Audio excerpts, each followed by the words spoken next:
Good evening, ladies and gentlemen. Welcome to the one and only Rumboyz Fantasy Network live here on YouTube and Twitch.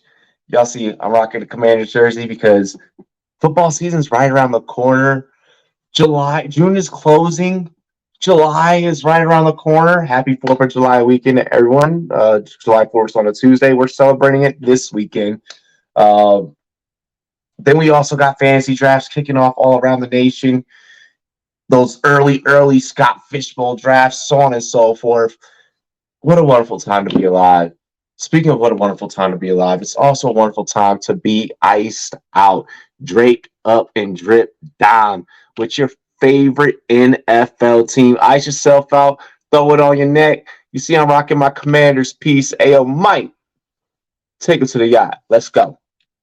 Hop out in Miami with no land, ain't got no understanding. Out of here, I'm burning, no turn me on, you can't understand it. In the club, posted up, they lit up, no matter where I'm standing. Drop GLD for the Cuban link, yeah, you see it there. Might spaz out on some taller shit, no on zero tolerance. Money conversations ain't hard to relate, it's hollering. See my net, they acknowledge it, good friend, girl, when you're not. Ladies and gentlemen, get on over to Shop GLD. That's right, Shop GLD. Get your GLD on me. You see the promo code down below. And also, you can hit me up for a direct link. And that direct link will get you a little bit of a discount. We talking about 40% off on your GLD. Get on over to Shop GLD. Ice out yourself with your favorite NFL team. You got to. ShopGLD.com. Next, I want to shout out our homies over at All 22. Mike, go ahead and throw that up for me. All 22, the latest, the greatest fantasy football format where you and your friends get to download a full 53-man roster. If you really feel like you know fantasy football, you really feel like you know football, you need to get on over to All22, all22.com. Link is down in the description. Use our promo code Rumboyz. Promo code Rumboyz in all caps. Take 40% off that subscription price. Ladies and gentlemen, I promise you, you head on over to All22 and you try that joint out. You start drafting punters and special teams and defensive interior, and you start reciprocating on every aspect of the game of fantasy football, It really ups the ante of your experience. Make a league. Go to all22.com. Make a league. You be the commissioner. You invite your friends. Make your friends hop on. Use our promo code. Spread our promo code to your friends.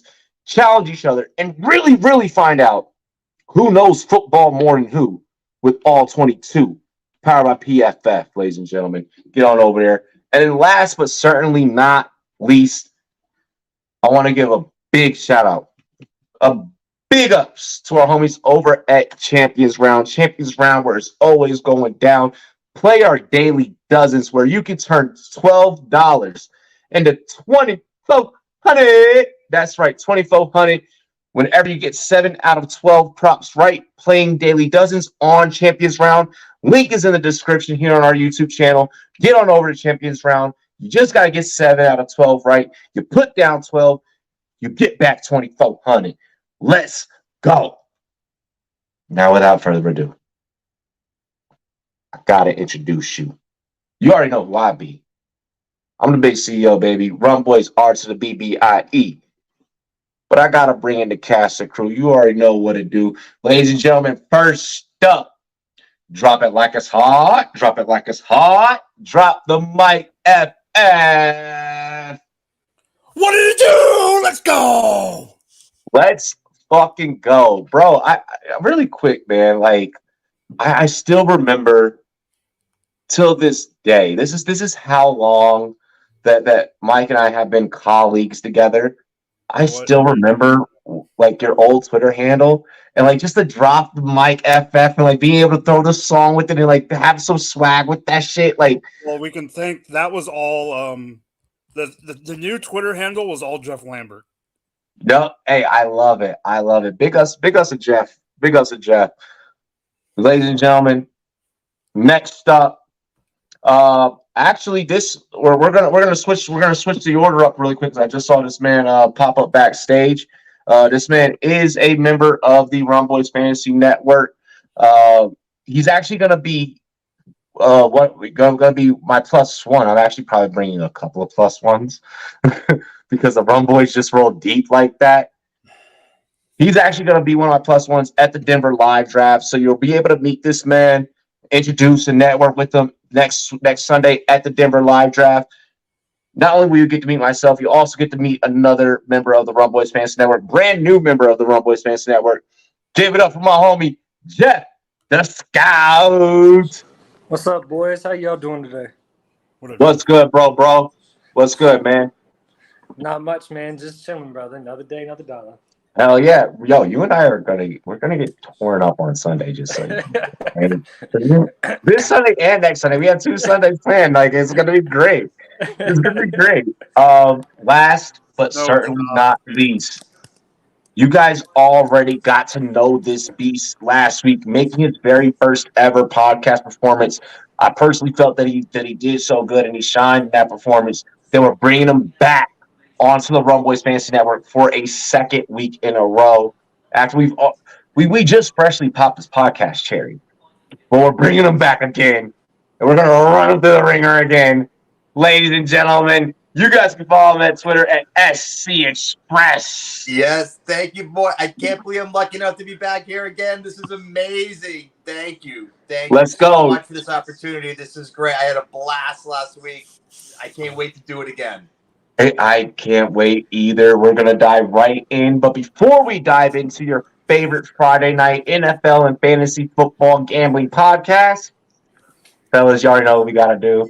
I got my Modelo. So it's Modelo time over here at headquarters. Cheers to me. Cheers to you, all the Rumboyz and girls. What it do? Dilly dilly. We love and appreciate all of you.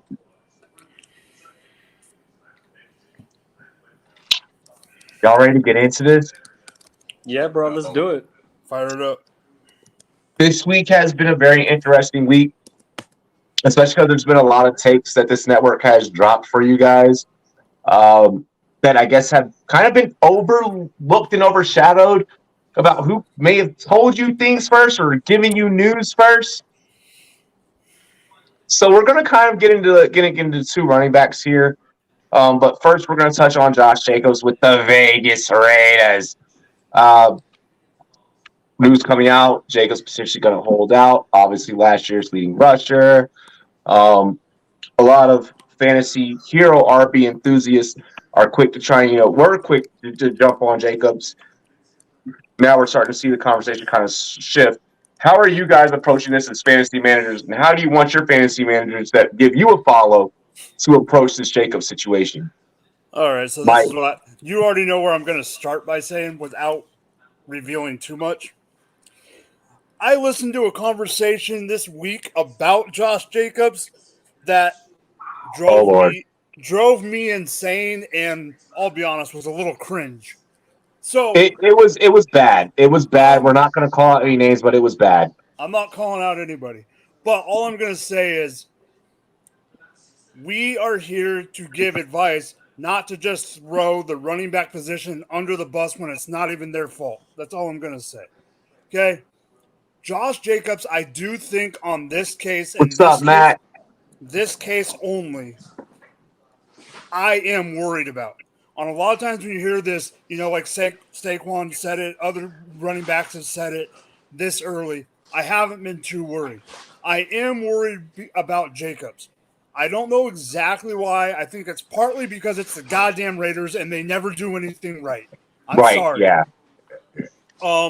Besides that, you got a running back who's been run into the ground, not getting paid. You got a team that, let's be real. And he came into the league as one of the most low mileage backs in that draft.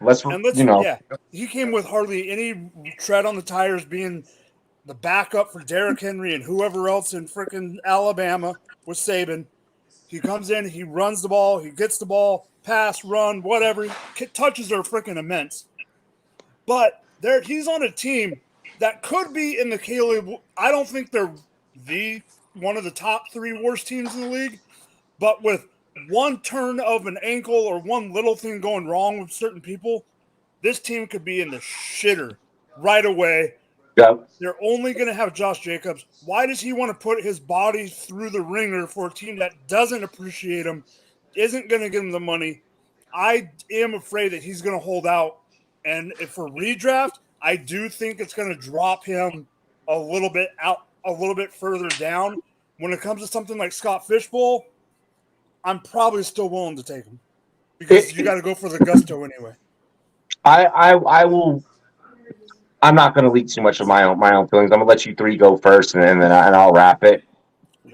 Thank you for lighting a little bit of a fire underneath my ass for when I drop my take though, Mike, because we saw some cringe shit this week. I saw the thing that got me was the person's voice kept getting raised and raised for no reason, and he was the only one talking. He was the only one talking, and was speaking without having any factual basis. We'll be completely transparent here on this show. Josh has shown us nothing but love. We're probably the only fucking fantasy show that he's been cordial with, and even after us interviewing him, have always remained cordial with us. But I'll save that. And just some of the information that person was giving was just like, well, do you know this player? Yeah. No, do you know this player's like it was. Jeff, you're up. Robbie, be quiet. For me, hey man, I think you hit a couple of things on the head. Jacobs worries me for one of the main reasons is the Raiders. The Raiders always do seem to screw everything up. It doesn't matter how they do it, and that's where the worries should lie. They always do, and if Josh wants to sit out, Josh can sit out. I don't think it's going to turn into a Le'Veon Bell situation. No. I think eventually he is going to get paid. But as far as I put it this way, if I'm in a dynasty league right now and I'm in need of a running back, I would be interested in Josh Jacobs, but I'm not paying top 3 money for Josh Jacobs because let's say it does take him 6 weeks to come in and I end up giving up, a top wide receiver and a tight end or something. Now I'm out. Now, if I'm talking redraft in here, I mean, honestly, just to be honest with you, in redraft, I wouldn't touch Josh Jacobs in general. And my main thing is he just came off having a career year. He's got this new quarterback, kind of this new team. This team's adjusting. Do I think Josh Jacobs can have a career year twice? No, I don't. I think he's more likely to. I respect that take. I respect the fuck out of that. I think he's more likely to come back and, maybe he comes in week 4, they sign, and week 7 or week 8, he's hurt. Because Jimmy G ain't going to throw this ball deep. This team ain't going to play that way. He's going to be getting run into the ground, and I don't know if his body can take it twice. That's a valid point, and if you're a type of person who a little bit like myself, who will kind of evaluate things from a stock perspective, I would take that take, and I would definitely take that and keep that in the back of my mind when I'm entering my redraft live draft. I like that. Especially during a live draft scenario where you could be getting drunk and and you're just like, oh, I got Josh Jacobs here, in the second round on the turn, and then that a couple of shots, pre-draft that kicks in, and you just see a name and you're not thinking about the wear and tear and things of that nature. No, we're not predicting injury. We don't wish any injury on anyone on this network, but it is definitely something that you do kind of have to game plan for, in ways, so to speak. So yeah, I like that take. I like that angle. SC, talk to a big dog. So I might try to come with something a little different than what you guys brought. Is that I think the Coach McDaniel's issue here, growing up in the Patriot land here, he's going to take a really hard line. And if Josh decides to sit out for a while, then I think McDaniel's is just going to move on. So if you see him start on a short bit of holding out, it could become a long one. So I don't know what there is to gain here in the long run by him missing games. Like you said, we don't want a Le'Veon Bell situation again. We all live through that. Hell no. So, and with McDaniels, it scares me. So if he's not back by week 1, it could be a long time until he's back.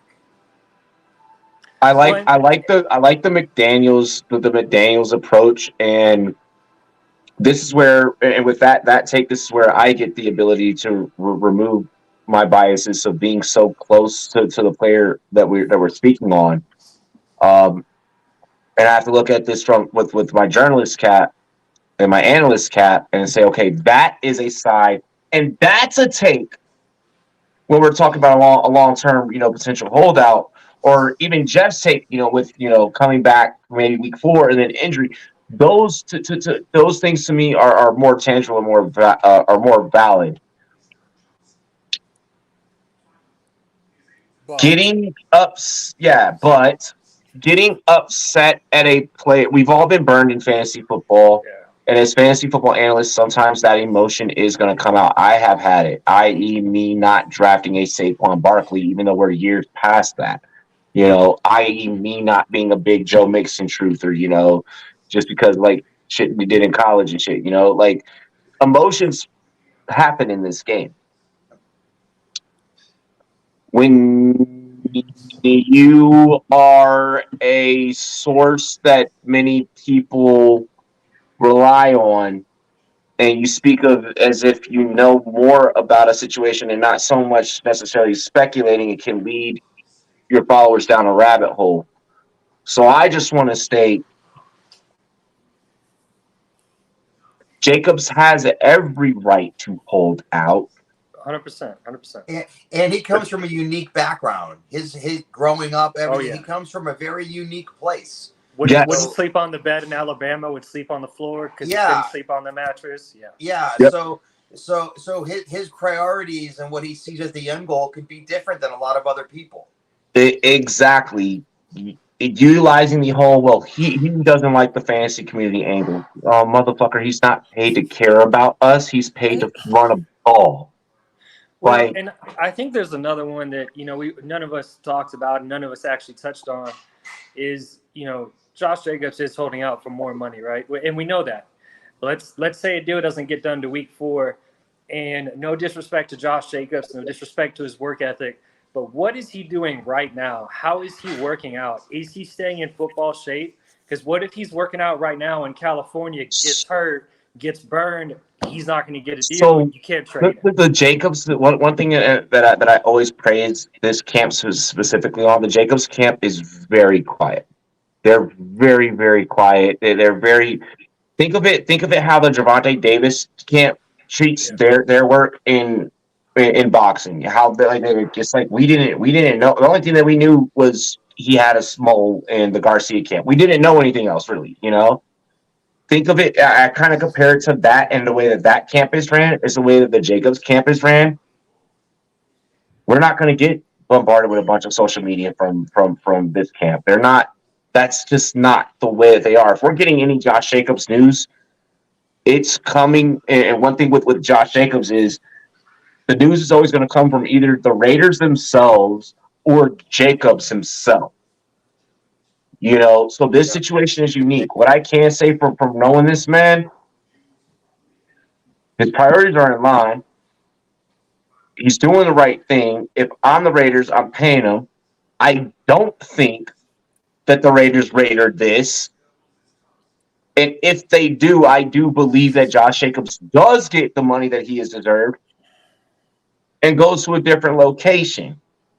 And I do believe that his style of play and his uniqueness and how much I still feel that he can produce to the game of football because of how much they utilized Darren Waller before this last season. The random trade, but yeah. Yep, exactly. I do believe that even given the relocation, possibly maybe middle of the season, beginning of the season, I don't think that we face ourselves with the Golden Tate relocation situation where it's like, well, that fucking sucked. Or like a Kenny Golladay relocation situation where it's like, that fucking sucked. I think that we see ourselves on the upside on this one, where whoever he signs with, he is going to produce and he's going to be utilized. So from a fantasy football standpoint, you can fucking hate Josh Jacobs all you want because of what he said years ago. The man's going to go out there and still win you a championship. And honestly, he's not supposed to care about your team because he has a family he has to provide for. Well, and I can almost guarantee you 90% of the people who hate Josh Jacobs wouldn't hate Josh Jacobs if he wasn't a fucking Raider. Why would they? maybe I'm slow to the game here, but why would you hate Josh Jacobs? I mean, He's a he Raider. worked so They hard. hated him during the draft. Like they crushed him during the they when he was getting drafted, man. It was so bad. overblown. He was a reach. This guy's gonna be a below average player. Like this goes back to him. I'm biased. I'm biased because when he said what he said about the fantasy industry, I was one of the only ones in the fantasy industry that he still kept up with. Yeah. Like he still sat down with this channel and with this network and with this show, and doesn't even doesn't care about like the side of things the way we do. So I have a lot of respect for him just because he has a lot of respect for me and he shows me love. I can hate on someone like that. I just hope we don't get into some ridiculousness with the coach. I mean, they say that the reason he traded Waller was because Waller didn't invite him to his wedding with one of the Las Vegas Sparks or something. I mean, if we're dealing with a coach like that, I have no faith in that. And Jacobs deserves a lot more. And living in Vegas, I think there was some other stuff behind the Waller thing too. Like, I mean, you looked at his age, you looked at the money, you looked at what he was producing. I mean, to be honest with you, like, was it a weird trade? Yeah. Should he have gotten traded? Probably not. But they may have gotten value, and we may only see 1 or 2 more years of Waller actually being a top 5 tight end. And they jumped out of the game before they ended up giving him the bag. So, I mean, but I did hear that news. Like, I did live in Vegas or do live in Vegas. Like, I heard about, man, we hear some of the most wildest, ridiculous news that comes out about these players, bro. Like, let me tell you.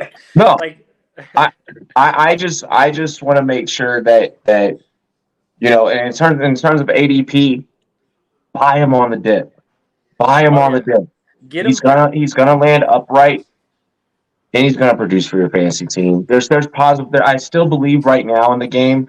My take could change come August, but right now, I still think that there's value. And when a stock shows you this type of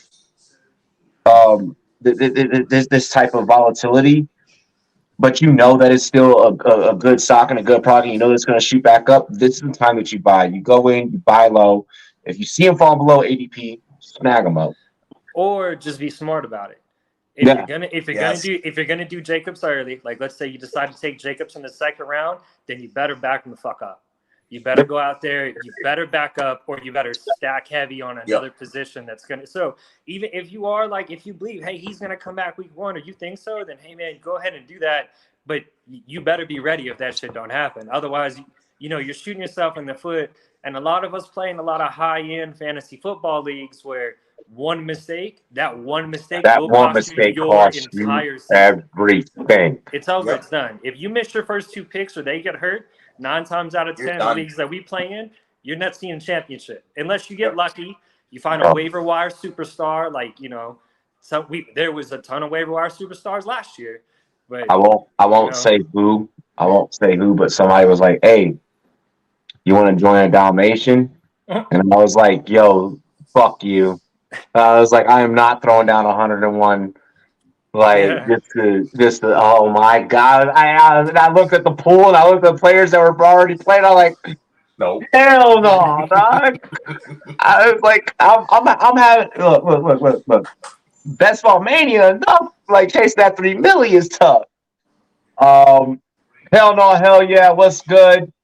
Gator J, what is good? What is good? Make sure you guys share the content, share the link. I put a tweet out. I put it on Facebook, all that good stuff. Share it on all of your social media. Take the link and make your own original tweet. We appreciate all of that love. I want to get into the next topic. Let's take a step away from the seriousness a little bit. Let's have a little bit of fun. Yep.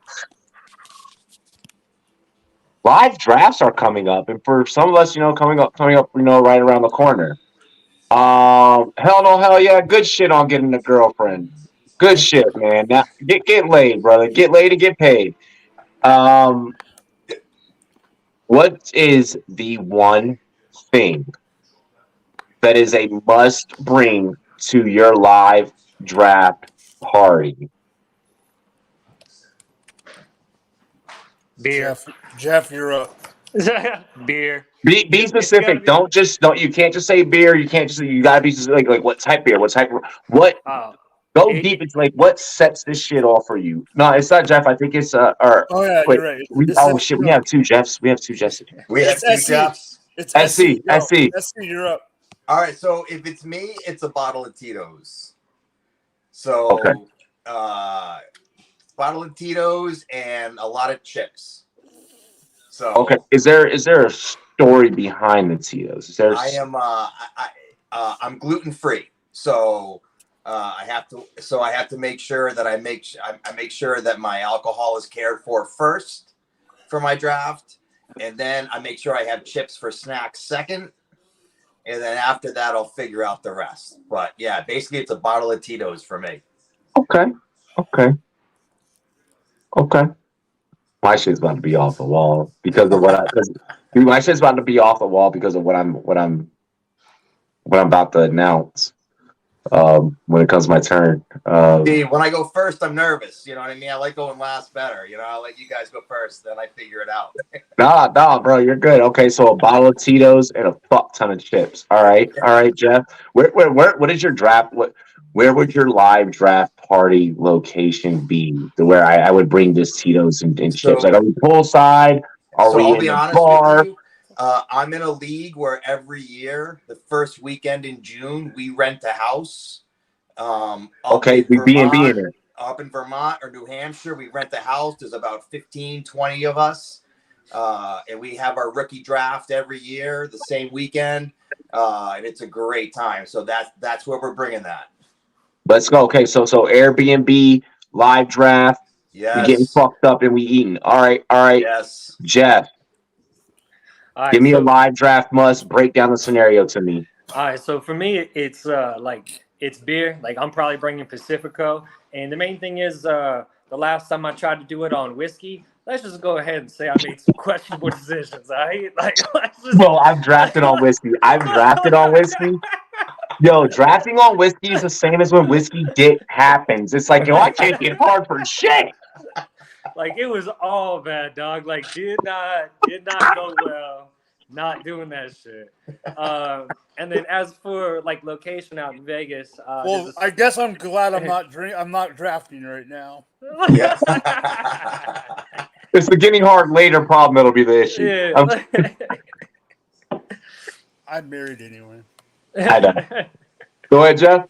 And then for like location, dog, like in Vegas, man, we got spots like Sierra Gold and PT's Gold. That's you could. They got these projectors and big ass TVs, and they put your whole draft up there. You link it up so you can see it all on your TVs. Oh, nice. There's food, there's beer there, and the cool part is you don't have to pay for like this area. You just reserve it because they know you're gonna buy alcohol and buy beer, so you ain't even gotta pay for it. And they've got like couches and other TVs and other shit. And they've got Wi-Fi, so everyone can bring their laptops, or they can draft off their phone, however it works. It's kind of a cool thing, kind of a cool spot. I'm sure other places got it too, but that sounds dope as hell. Like that really does. That's not even kind of. That sounds dope. That's Vegas though. That's Vegas. It's a whole different ball game out there, bro. Bro, I'm excited. I'm excited to go out there. I know that you hear here at home base and shit now, but I'm excited to head out there next time you go and visit and just ride with you and just like, yo, shit. Mike. All right, I'm going two different avenues, but I'm saying the first one is because I've seen it happen. I didn't do it, but somebody else did. You better bring your own goddamn cheat sheets because I ain't giving you mine, bitch. Yo. All right, there's nothing worse than when I walk into a fucking room and the first thing I get hit with is, yo, I know that you're a podcaster, man. I left my cheat sheet. Can I dude, don't you have one I can print off? Don't you? Bro, the fuck? No. You ain't bring your own stuff? You ain't rocking your own gear? Like, you want the shirt off my back too? And don't come to the draft drunk from the day before because that's the same shit. Yeah. Okay, that's number one. That's number two. But no, because I debate that. Okay, here's the only reason why I debate it, and I see it from both sides. How dare you fucking go out and have fun? Too much fun. You can have fun. Too much fun. before our goddamn draft, and we weren't there it's not for it. even that. You're supposed to be here. I get that part, but at the same time, it's like you're already fucked up, and we're supposed to be getting fucked up together. Like, how dare you? That's How why selfish. That's why we rent the house for multiple nights. You've got to No, get 'cause it's the fucked same up guy the that night ends up. for the draft as well. So It's everyone's the same fucked up guy together. that ends up not being freaking prepared because he forgets his freaking cheat sheet because he's too drunk. I've The seen guy it that happen. drafts the kicker in the 4th round. Oh, and then that guy passes out in like fucking round 7. And And you're Robbie, like, bro, all you did was have a 6-pack of Shiner Bock, my guy. Yep. Robbie, it's a 1 QB start 9, but guess what? It's IDP too, so it's a 25 round redraft. Oh yeah, I got plenty of time to get fucked up. Though I love those drafts where it's like, oh, we're gonna be here for a minute. Watch this. So what I need for my freaking draft, I'll be honest. Robbie, you know I didn't drink for a while, so I don't care about the booze because I'd rather Yep. not. Are we going food? Are we going food? I'm not the person that drinks in the draft because I want to draft. But right before the draft starts, I better have some greasy ass pepperoni pizza and wings. Yeah. There you So go. wings are a must. Yep. When Ty Or Boogie and I were people. doing fantasy leagues together, Ty Boogie's his thing, it wouldn't be wings. He had to have the brisket that I smoked and I made. And we did this for like three years straight. I don't know why we didn't call this shit the brisket bowl. So But I got like one more. that's a good one. Yeah, I like that. Barbecue's a mess. Well, I'm going more specific. Okay. Tri-tip sandwiches before the draft. Ooh, We had that yeah. at one of my redrafts. Every year we would do tri-tip sandwich. That's a little burnt smooth. ends too. A little burnt ends. But exactly. Like I feel like for a draft, you have to elevate your barbecue game. Like I feel like for a draft, because like you got to think about with a draft, this is the only time that you're getting 10 to 12 of your closest friends and shit. Like especially when it's like a live draft, like it's the only time that's happening. It's the only how time. tri-tip is out here. Exactly. Yeah. I know.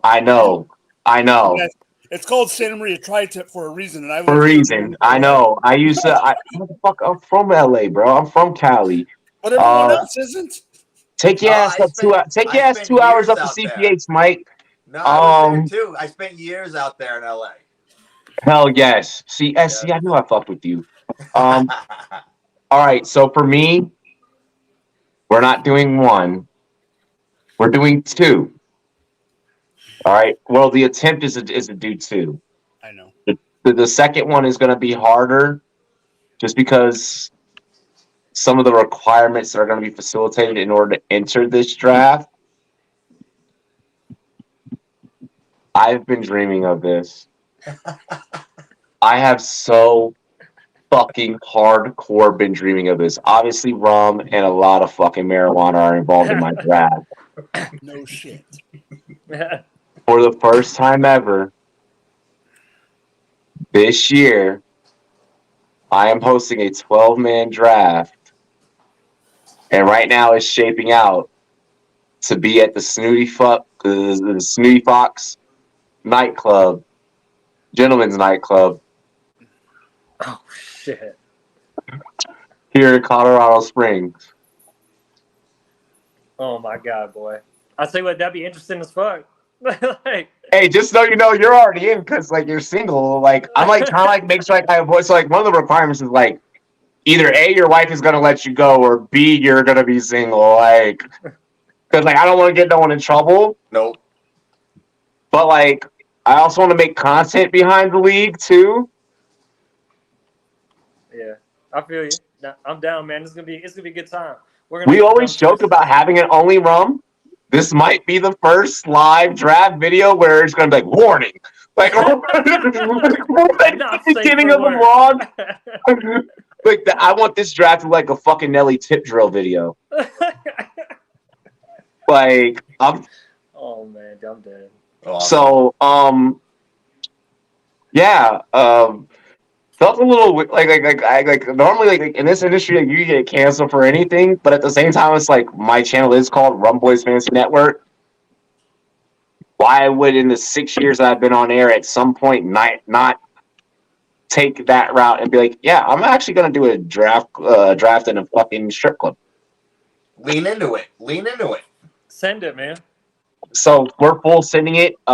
We are officially looking for 10 other people because 2 spots are already taken. So and we're planning on actually holding that draft the last weekend of July. So right before August. And then also we will have we're gonna try and redo the Rumboyz reality TV draft, where each week we're gonna be dropping content for you guys, and that live draft will be happening on the third week of August. Got a big ass cookout plan. My homie's wife said that he's allowed to do it. He's not going to be in the strip club league. But so we'll have 2 opportunities for you guys to meet some of the members of the Rumboyz chapter that's here in Colorado, and party with us, drink with us, and draft with us. And of course, you also get the opportunity to meet us next Sunday live for Scott Fishbowl 13 at Improper City, 11 a.m. We're gonna kick things off at 11 a.m. and from there, we'll be drafting with the likes of Fantasy Pros, Football Guys, 33rd Team. Nice. I think like CBS is gonna be in the there's like a bunch of different analysts from every major network. Nice. Yeah, that you can imagine. Player Profiler will be in the building. But more importantly, Rumboyz Fantasy Network's going to be in the building. Me and Jeff. Nice. But come meet some of your favorite fantasy football analysts next weekend, July 9th at Improper City. We'll be here in Denver. And if you are in either SC or Mike City, in Cali, check out their live drafts. You only get one life to live. Go and make memories, network, and you only get one shot at this career field in sports media and fantasy football. Take every fucking opportunity, even if you're just like a regular player or whether you're an analyst. Take the opportunity to make these connections. I promise you will not fucking regret it. And plus, you get to get drunk. Like you get to get drunk with some of your favorite YouTubers and like people that you see on TV and shit. Like, come on now. It says Jeff takes a sip. So yeah. Also one more thing before we roll into the next topic. We will be releasing all the public leagues probably within the next 2 weeks, to where all of you that are in the chat or give us a follow on any social media, we're going to invite you guys to play against us, get some experience against some top-notch players. So that way you can take that experience and not only beat your own league mates, but we want to get you guys into other leagues with more high skilled players as well. So yeah. Add it to your fantasy football resume. I played against the Rumboyz, and now next thing you know, you're playing against fucking Marcus Grant and shit. Third topic, Mike. Do we want to go with your topic right now? No, let's go right after. Okay. I'll go first, but I'll read it. I have the question right here. Go ahead.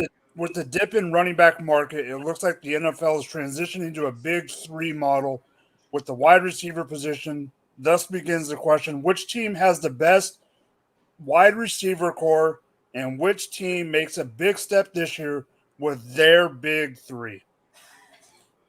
You already know my answer. If I'm going too deep, you know where I'm going with this. A lot of people... if you're going too deep, to me, in my opinion, it's got to be Tyreek Hill and Jalen Waddle. However, the biggest third receiver in this league that is not being talked about is Tyler frickin' Boyd. Of course. And you have a 1B, in my opinion, in T. Higgins. So if I'm picking a whole wide receiver, what up, Daniel? There is only one I'm picking, and that one is the Cincinnati Bengals. And Joe Burrow throwing to that makes him even better. It's the only one. It's the only. That's all I need to say. The Bengals are the best big 3. The Bengals are the best are the best big 3. But we're noticing we're Jeff, remember when with like the whole like LeBron era, and like I'm taking my time with South Beach, and like they built like that big three. Obviously, football is a different sport because of how many different tangibles and different players, and 53 man on a roster, yada yada yada. I think that we're seeing this happen. I think that everyone's trying to do, because remember when the NBA tried to do that, everyone tried to get a big. I think that's what we're seeing. And the people that are saying Philadelphia can kiss my ass. Well, Well, I they mean, don't have a Philly's third. got some talent, That's but they my don't have point. a third. You're That's my talking point. about like a tight end or somebody being their third. Yeah, they nobody. use the tight end as their third. Use Yeah, Potter, yeah. And as far as like the dip in the running backs and the big three, like we are seeing a transition to a big three, but I think more of that actually has to come from the fact that we are just seeing a lot more wide receiver talent come out of college. I mean, just period. You just are. You have a better shot at getting a big three now than you did 10 years ago because we're just seeing more talent come out. And But I think the running back, like we're talking about, Jeff, I think it's because it started in college with the spread. Now you're getting more. Yeah. You're getting more athletes coming out Well, instead of the. You are. the last time that we saw that we saw a big three was when the running quarterback really made it prowess, Michael Vick, and then you were seeing it be utilized in the backfield with running QB, two double running backs, which made the I formation so fucking deadly in Atlanta back then. Now we're seeing it where it's like, let's spread it out and let's go to the air. But I also think you're seeing a dip in the running backs for two things. One, the running quarterback is okay now. Step one, we're allowing the running quarterback, right? You don't need to have your star running back because now you can run quarterback. The second one is I think we're noticing, and it's not that the NFL is not stupid. The NFL is very smart. And I think we're noticing a dip in running backs because the NFL is realizing that the top end running backs have about 4 to 5 years, and that's all they got. So what are you going to do is you're going to go out and you're going to get a top end running back, and you're going to have 4 or 5 good years. But by year 2, when they think this kid's going to be the next superstar, they've already drafted another one. Yeah. So you're seeing a dip because guys are playing these 1-2. Hey, bye. I'm not going to pay you $17 million a year because I got Tony Pollard back there who sat there for 3 years, and he's going to be just as good as you are for no reason. Facts. And so I think we're seeing a lot more of that too. I just think that teams are getting smarter, realizing that they don't need, to use the running back position like a traditional running back position, and the lifespan of the running back has just become that much shorter. So really quick, because your experience, with the scouting aspect, what are your thoughts, seeing it with these younger kids coming into this big three model and the wide receiver position? Really honestly, it's always been a position of flash, cockiness and a little bit of arrogance, but like really finally getting just the acceptance that it really probably should have gotten. Well, from a scouting perspective, man, and like I've scouted for a long time, dude. I've been scouting for 10 plus years. What I would tell you, and this is kind of what I mean, and if you listen to certain podcasts, if you look at certain intel, if you read certain scouting reports, wide receivers are now learning how to play one position. Hey, guess what? You're not going to be an X receiver. You're a wide receiver. You're a slot receiver. And they become very, very elite at this one position. And you can probably blame it on one guy, and you can probably pin it down to one guy and one guy only, and it's Wes Welker.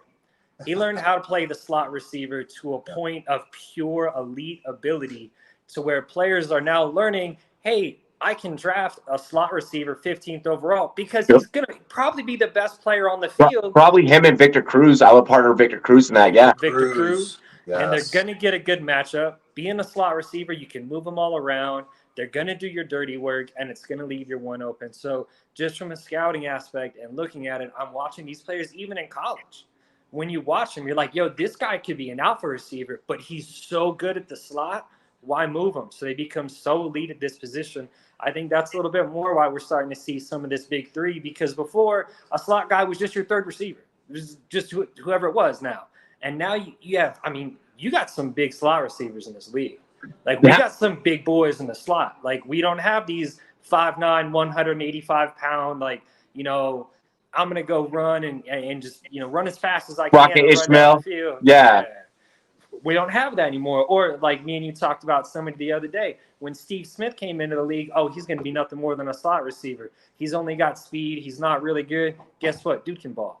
But we've Yep. got some big slot receivers now, and I think the NFL is understanding also more the way that defenses are transitioning too. We're watching a big transition on defense. I switched them out. So we're watching a big transition on defense, which is why I think we're also seeing it, because these defenses are playing a lot more nickel.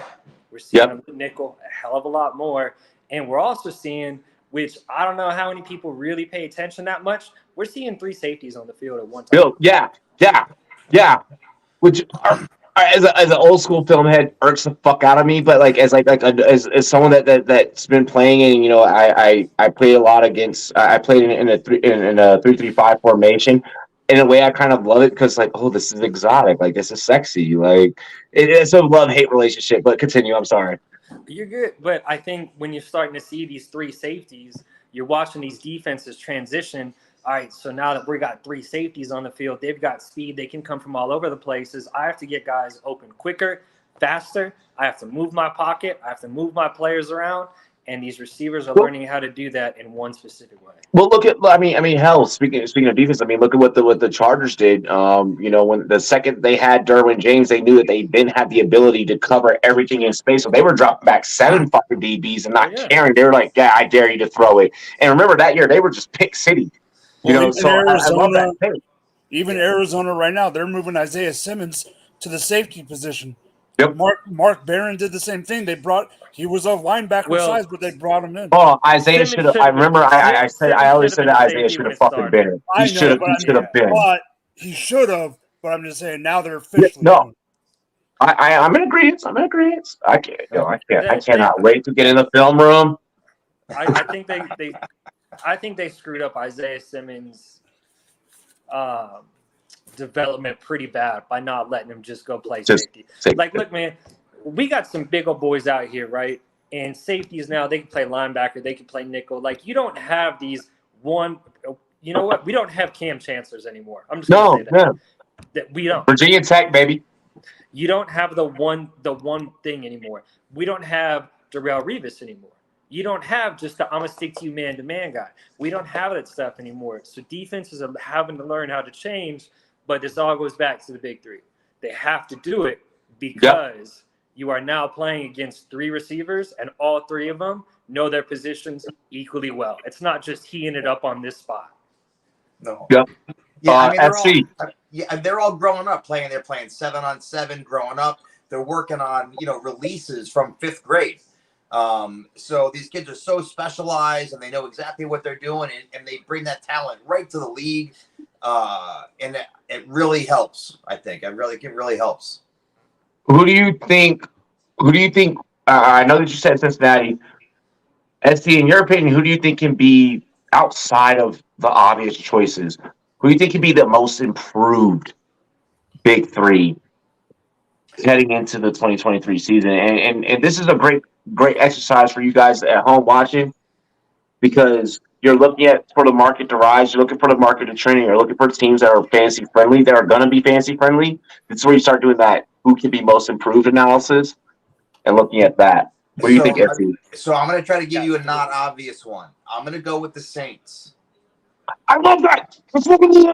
I am a huge Rashid Shaheed fan. I'm a huge Olave Juwan fan. Johnson. And if Michael Thomas comes back 3/4 of what he was, all of a sudden those 3 could easily be the top receiving core in the league. Bro, remember what Carr was doing? When they had Crabtree? Who else was it? Yes. Yo, did we ever bring fucking Taco up? No one. I didn't know he was here. Oh shit, yo! I just realized. We'll bring him up after halftime. We'll bring him up after half. Yeah, so that's kind of a deeper one. You know what I mean? Just to kind of not give you an obvious one. I got 3. I really quick. I love that Saints take. One, obviously, could Michael Thomas come back?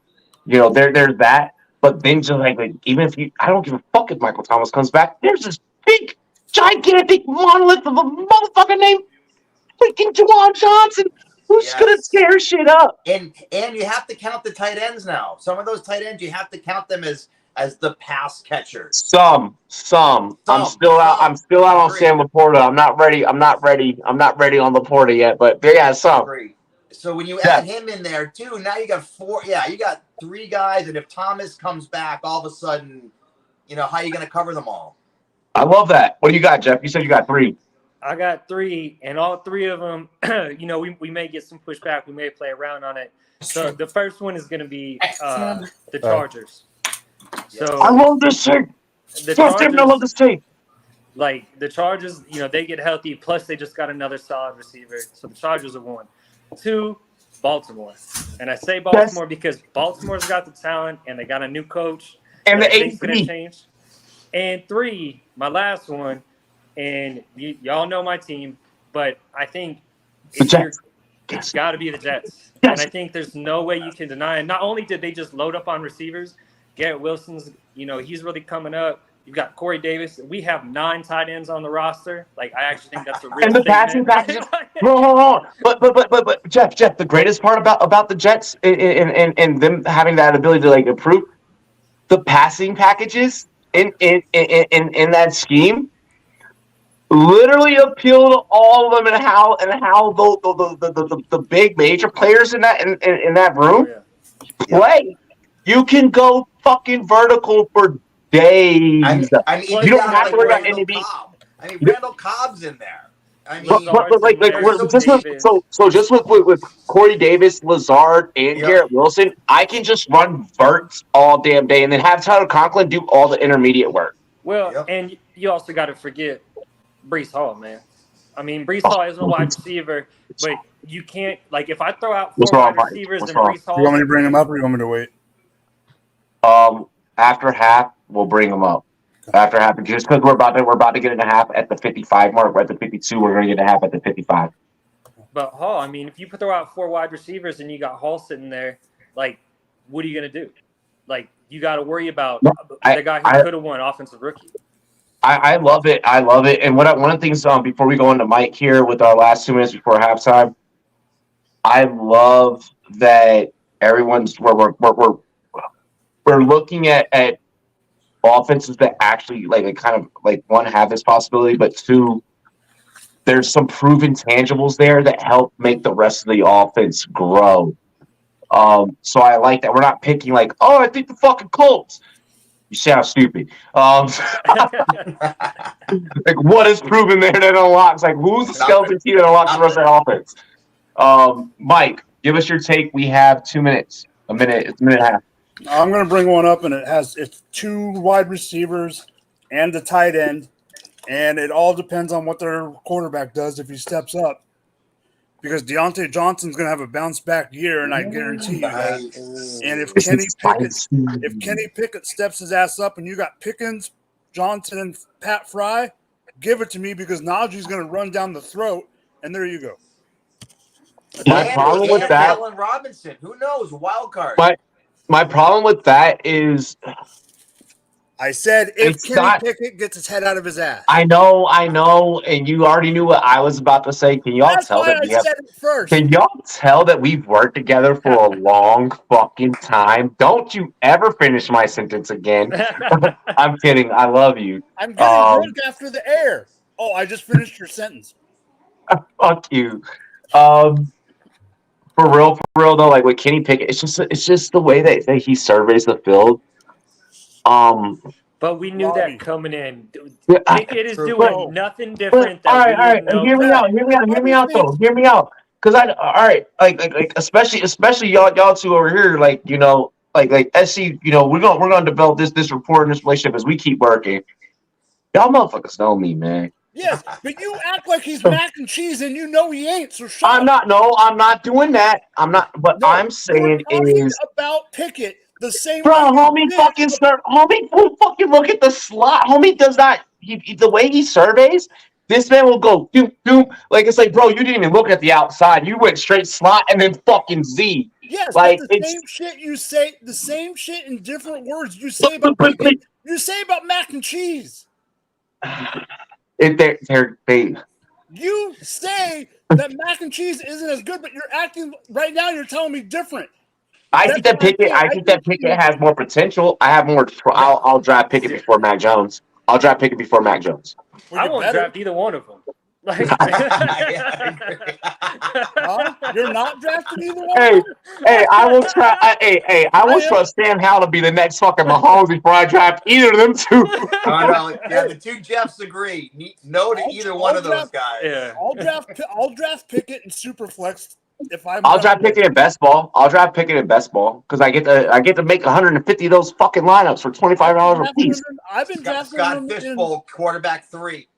No, yeah. Okay, I don't mind that. I don't mind that at all. There's no negatives. I'll take him.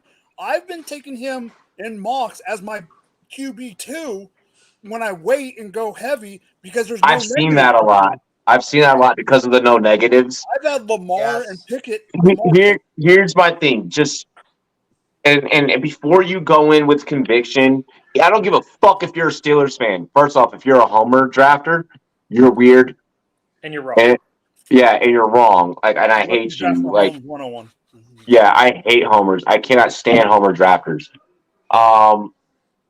And really quick, being a homer is not you taking like one or two players off your team. I'm talking like people that overload. Yeah. Just go back before you go in there with conviction about buying Kenny Pickett.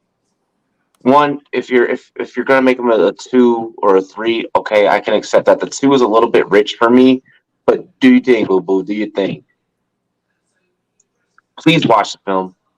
Please watch the fucking film before investing in it. I don't care about stats when it comes to Kenny Pickett. Please watch the fucking film. Well, that's what I was gonna say. And if you're gonna do the Kenny Pickett, please stack him with Muth or Pickens. Yeah. If you draft Pickett, you're gonna have to handcuff him with one of his players. But this is another thing too. You say go back and watch the film. Let's talk about all the quarterbacks who are in the same year that he is. How many of them was this was it? Like, this was their 1 year, right? And they didn't make it. They didn't make that progression. Like, you've had enough time now, bro. You've had the coach. You've had the players. You've had the offensive line. Like, they've given you the tools. You are now in this is your make or break year right now. Yeah, If you don't figure it out, you're the next Baker Mayfield. It's only his second year. I think he's going to get one more. Which we'll talk about later, which is a great episode, which is why we're going to roll into halftime. Ladies and gentlemen, this is the Rumboyz Fantasy Network. I'm the Rumboyz Arsenal BBIE. This is an amazing cast of Drop It Like It's Hot, Jeff the Scout, and SC Express. We're going to have TDS Taco on the other side. Yes. Make sure that you check out shopgld.com. Get your GLD on me. Mike, you got the music video set up? You want me to do both? I got it. Yep, you have the whole halftime. Make sure you guys check out all of our sponsors. Links are in the description. And you already know what we fit to do. Second half is up. We're going to get really wild. Hey, bro. Yeah, they really like that spooky beat. Ooh, nice. Play it again. Okay.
ladies hollering. See my neck, they acknowledge it. Good friend, girl, when you're not.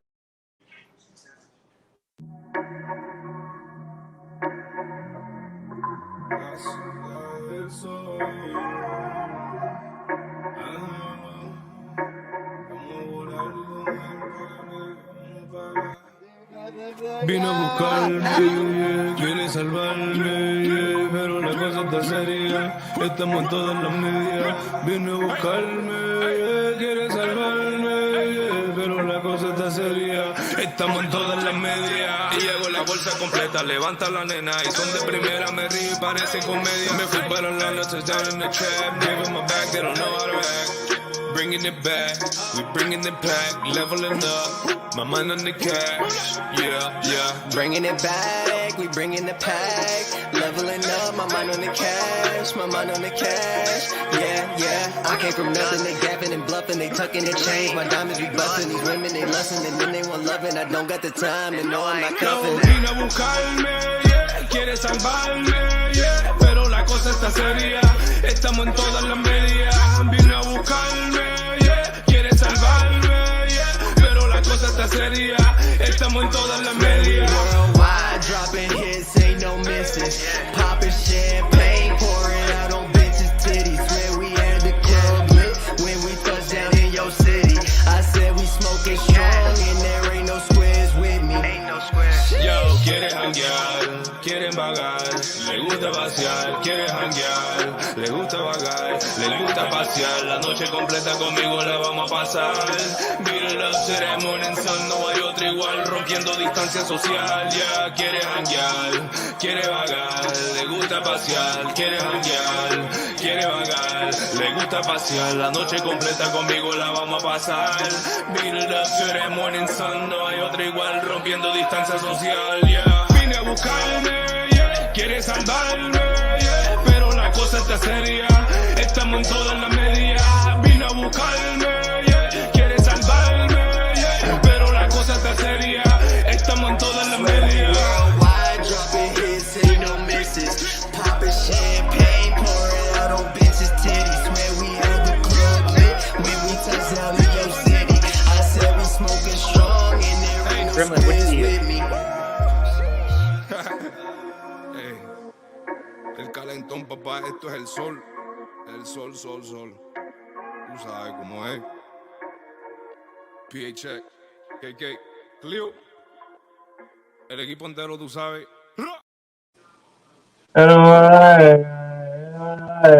Yeah. Bro, how many channels do you know that can bring in a reggaeton vibe and like set shit off? Ladies and gentlemen, this is Rumboyz After Dark. Often imitated. You can never duplicate this podcast. The most fun Friday night lit podcast. I see the chat's like a little slim right now. We don't got our usuals. Make sure y'all share the motherfucking content. Hey yo, introducing everyone's favorite hill, TDS Taco. Late as always.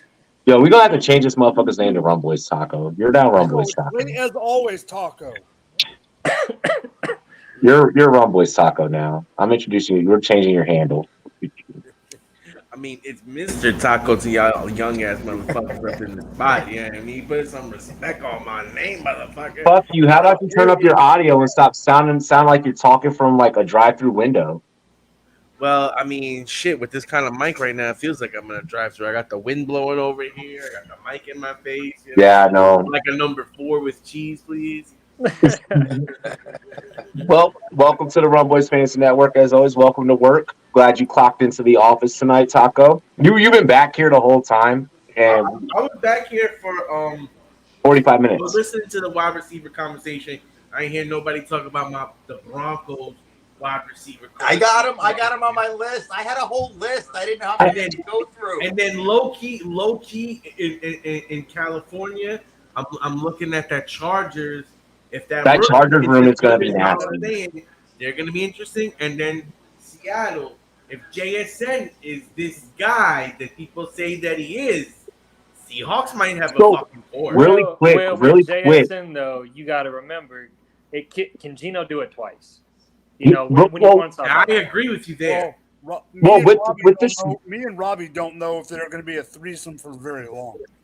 Yeah, that's the thing. You have to factor in. Could Lockett be traded at the midseason deadline? Traded? You think? Yeah, he's the free If agent they're in after the this playoff year. push, no. There's talks about getting rid of him before they lose him. Look at. I would treat it like a Golden Tate situation. I would say it depends on if they're competing. Like if they're in the playoff chase, they'll probably keep them because they need the firepower. If they're falling out, trade them off for assets. Yeah, and that's really what you're gonna be thinking about. If there's a midseason trade, if you're entering big tournament formats, like IE, Best Ball, Scott Fish Bowl. If you're setting lineups right now, and they're going to be set them and forget 'ems, maybe don't go too far in on your Lockett exposure, and maybe flex it a little bit more with the other two.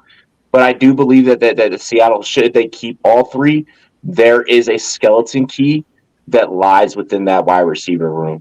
I think that all three of them can be profitable. Remember this, Robbie. Sometimes a trade is not bad.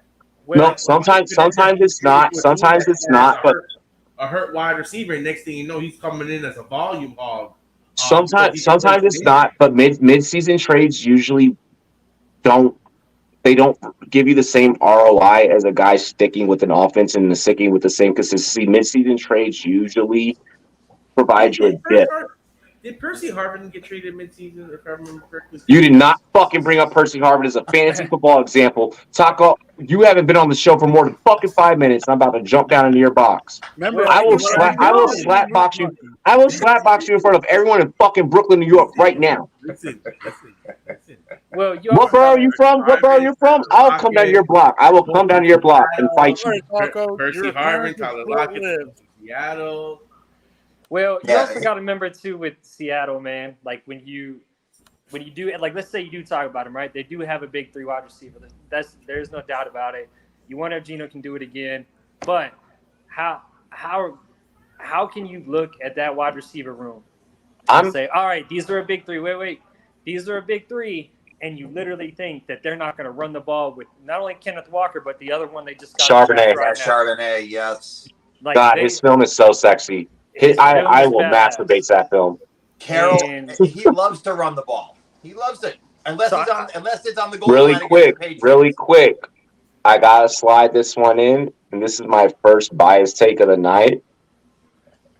Really look into Washington. Invest into Washington this year. They are going to. I don't think that the running backs will be as profitable as the passing game. I love many men. Brian Robinson. I love Antonio Gibson. Who's going to throw the ball, though? Sam Howell is looking nasty. Sam Howell is looking like we haven't seen this coming out of camp in Washington in a long time. It's like almost like 2010. Robbie, you talking about practice? We talking about practice? Bro, and you going Allen Iverson? So Taco. I understand that you don't watch film. I understand that you don't watch film. Hold on. I understand that you don't watch film. But let me correct you really quick. This man, when he lost his fucking weapons in college, okay, right, still put the ball up in the fucking air. Okay. And still gave us Lamar-like running abilities. In college. Lamar-like? In college. I wouldn't say so much Lamar-like. So when I 840 something fucking yards on the ground with no weapons. Josh Allen-like. Yeah, okay, Josh Allen-like. Even if you want to take it there. That Daniel Jones-like. Daniel Jones didn't sling the rock. Daniel Jones' last year of college was awful. His film was fucking terrible. First of all, you want to talk about the film about Sam Howell, then let's all be honest right now. Sam Howell probably played during the worst years of the ACC. If Howell turns into I won't say that. Howell turns into Daniel Jones, to me, that's a huge win. Yeah, that I was about to say. Yeah, that's a win. If I don't. Howell ends up And Daniel Jones average or above average quarterback, that is I- a win because I I project honestly Sam think that we're Howell as looking at. season. I honestly think that we're looking at from all of the talk that we're hearing, even when Heineke was even like, "Hey, yo, y'all need to give this kid the keys sooner than later." Like when that while Heineke was still starting, he was like, "This kid's about to be a star." And then seeing the way the locker room, seeing the way that the locker room responded to him, seeing the way that the coaches are responding to him, the dilemma. So I look at it. I look at a dilemma like San Francisco right now, where the players are very much undecided on who they really trust under center.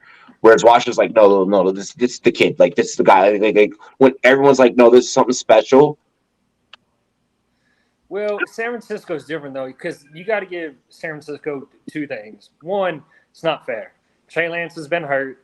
Brock Purdy did come in and do his thing. It is fair. It's the NFL.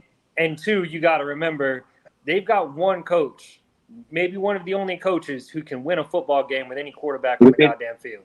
I will agree with the second take. The first take, I'm not, just because this is the NFL and shit happens. It's hard to trust somebody you're not playing with. The adjective of not fair is correct, but life ain't fucking fair. You know, it's like that's the way I kind of look at the Lance situation, where it's like, bro, like it is what it is. So, at what point do you pull the plug on him? I would have been done it. I would have been done it. What do you see as a successful season for him then? The second that Purdy came in and did what he did, I was like, well, I figured out what I need to. You just traded how much for this guy? 3 first-round picks. I don't give a fuck. You don't trade that much for a guy and then give up on him like that. I've had exes give up on me for less. They didn't trade as much to get you, brother. They didn't trade 3 first rounds to get you, brother. They didn't say, "Hold on, we need to make an exchange to get Robbie." You was a free agent when they got you, brother. He was a minimum wage free agent. He wasn't a first round draft. They got you to the veterans minimum, bro. Motherfucker, you 32 and no kids. You get the veterans minimum. They spent $10 a fab on Robbie. You need that Viagra all day. Can't keep it up. Can't nothing up, bro. Fuck y'all. I'm ending it now. Next topic. Let's go. Getting in here to the very next topic. Let me just double check this really fast. Want to make sure I got it right. We're gonna first discuss this whole Tampa situation because it seems like we're in a mood to like kind of argue some shit. So we're gonna do Jeff's topic first. We're getting into the part of the show where I always ask the staff, throw me a topic, throw me something that you want to talk about, and then the fellas hook me up. Tonight we have 2. We got one from Jeff, one from Drop the Mic. We're gonna run them back to back. Jeff.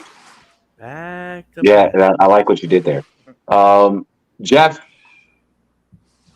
the part of the show sheet you wrote, we're taking it down to the South. We're going to heat it up really quick on this show. We're going down to South Florida.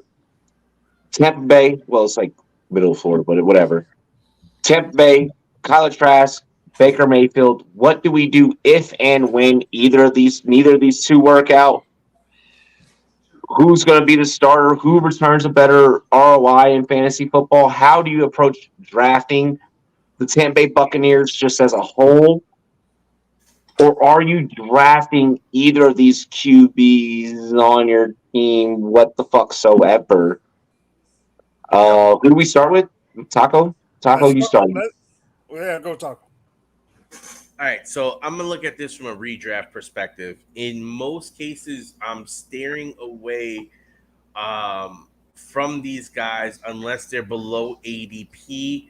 My biggest fear is that I'm looking at a guy like Godwin, and he's going to end up like Lockett the last couple of years, where everyone's anticipating a decline because of the QB situation or because of numerous factors, and he continues to deliver consistently. I think Godwin is that good that, no matter what quarterback they get, he's going to get, 10 to 12 targets. He's going to get 7 catches. He's going to get 60 yards, and he could get a touchdown. So Godwin is that one guy who, from a negative game script, he's going to get the ball. In a positive game script, he's still going to get the ball because you're going to do a lot of screen dump. You got to remind you that Mike Evans has 9,000-yard seasons consecutive. I understand about Mike Evans. I don't trust Mike Evans in this kind of season, especially after the volatility we saw last year. I mean, let's face it. Last year, he was really up and down towards that back half of the season. Do I trust Baker to continuously throw him enough touchdown balls and enough plays to justify his draft position? In most cases there, I'd probably rather take an upside guy, skip on Mike Evans. If he hits, he'll hit for someone else. But at that price, I'm not taking the risk because I don't trust the QB situation, especially in redraft. I can respect how you close that tape. Godwin's totally agree because he's more of a possession guy. And in 1 point PPR, he can just get 6 catches for 60 yards and be good enough to equal or justify where I'm drafting him. You saved yourself from me ripping you a new one. Okay. And all of Mike Evans' catches, and he's not getting any yak. So he's going to go to a place on the field, and they're going to hit him. And I have no confidence that Baker can hit a specific spot on the field. 100%. Well, Baker's always been a one-read quarterback. That's why he got ran out of. That's why he got ran out of Cleveland. Yep. He got unlucky with the Rams. He got a little hot. And I posed this question because it was a dual question. It was fantasy and it was reality too. Yeah. Like they drafted Trask not super high, but Trask got drafted high. He sat behind Brady. You come in and bring in Baker. You know what Baker is. You know what Baker does. You know what's on this team. This team is on a rebuilding mode. This team isn't really going to compete super high and super heavy. So when you're drafting, to be honest with you, let's say it's the 13th round your draft, right? And Baker and Trask are sitting there. I think if you draft either one of them, I think you could get the same result from either one of them. Either one. Because by week 2, Baker could be pulled, or by the end of preseason, it's Trask, not Baker, because they realize Baker's a one-read quarterback. We got players all over the field. Well, this is all about Caleb. I mean, this is all about Caleb Williams. That's exactly it. To me, from Tampa. Baker may just be in there the whole time. Because exactly right. He's a one-read quarterback, and motherfucker, you're going to lose. You're going to make sure that we get that. So, really quick, because I don't want anyone that goes back to watch this, I don't want to lose track of a very, very, very, very fucking important thing that Jeff just said, especially for our big tournament players. If you're in SFB, if you're in Warrior Bowl, if you're in FFPC, if you're in Best Ball Mania, if you're in any of these big formats, these season-long big formats, one of the things that Jeff just said there about the possibility of you getting the same production out of both. This topic right here is where you go contrarian, and while that small size of the field is going Baker, maybe you do go Trask, and let's say Baker gets benched by week 6 or best. This is fucking best ball that we're talking about. Yep. That's fair. If Trash comes in and lights shit up, and you just found the diamond in the rough, and you found the contrarian pick in a big field tournament that now sets you apart from everyone else and could possibly be the skeleton key to your lineup to unlock $3 million. Because I'm going to almost bet in any big-time draft, if you're running a deep bench, I can almost bet you both of these quarterbacks are getting drafted. If you draft before end of August, right? Let's say you draft in the next couple weeks. Well, we're seeing, especially in a big field tournament like Best Ball Mania, where Mayfield is going super late. What happens where Mayfield and Trask are sitting simultaneously with the Evans and Godwin situation, and now fuck it, I'll even throw in a K-Dot in here. What's happening in these fields is draft fatigue is setting in around their ADP, and people are going, oh shit, Evans is still there. Oh shit, Godwin is still there. And then they're selecting that, and then they're remembering later on, oh shit, I can now grab Baker or I can grab Trask. Yeah. And what you said was so eloquent in the essence of when we talk about big field tournaments, a Scott Fish Bowl, a best ball, so on and so forth. Again, everyone's going to automatically the casual football mind that's playing a big field tournament, because you're going to get those. Not everyone is Pete Overzat. Not everyone's Rumboyz Robbie. Not everyone is fucking Pat Carrain. Not everyone's fucking the established run guys. When you're in these big field tournaments, You need a contrarian pick, especially when you're building multiple lineups. You need that contrarian pick. There's 667,000 other fucking contestants. At that late, I would rather take a stab at a guy like Ryan Tannehill, who has a better reputation, who I see Treylon Burks. But we're also not talking about that either. In terms of just looking at this team in a scope. Yeah, I stay away from it. I know what you're saying about contrarian. I'm just too scared because, like you said, you don't know which one's going to take over. But in big field, you don't get to. One, you're creating so many different lineups to where you shouldn't be honing in on any different thing, on any different strategy. If you're if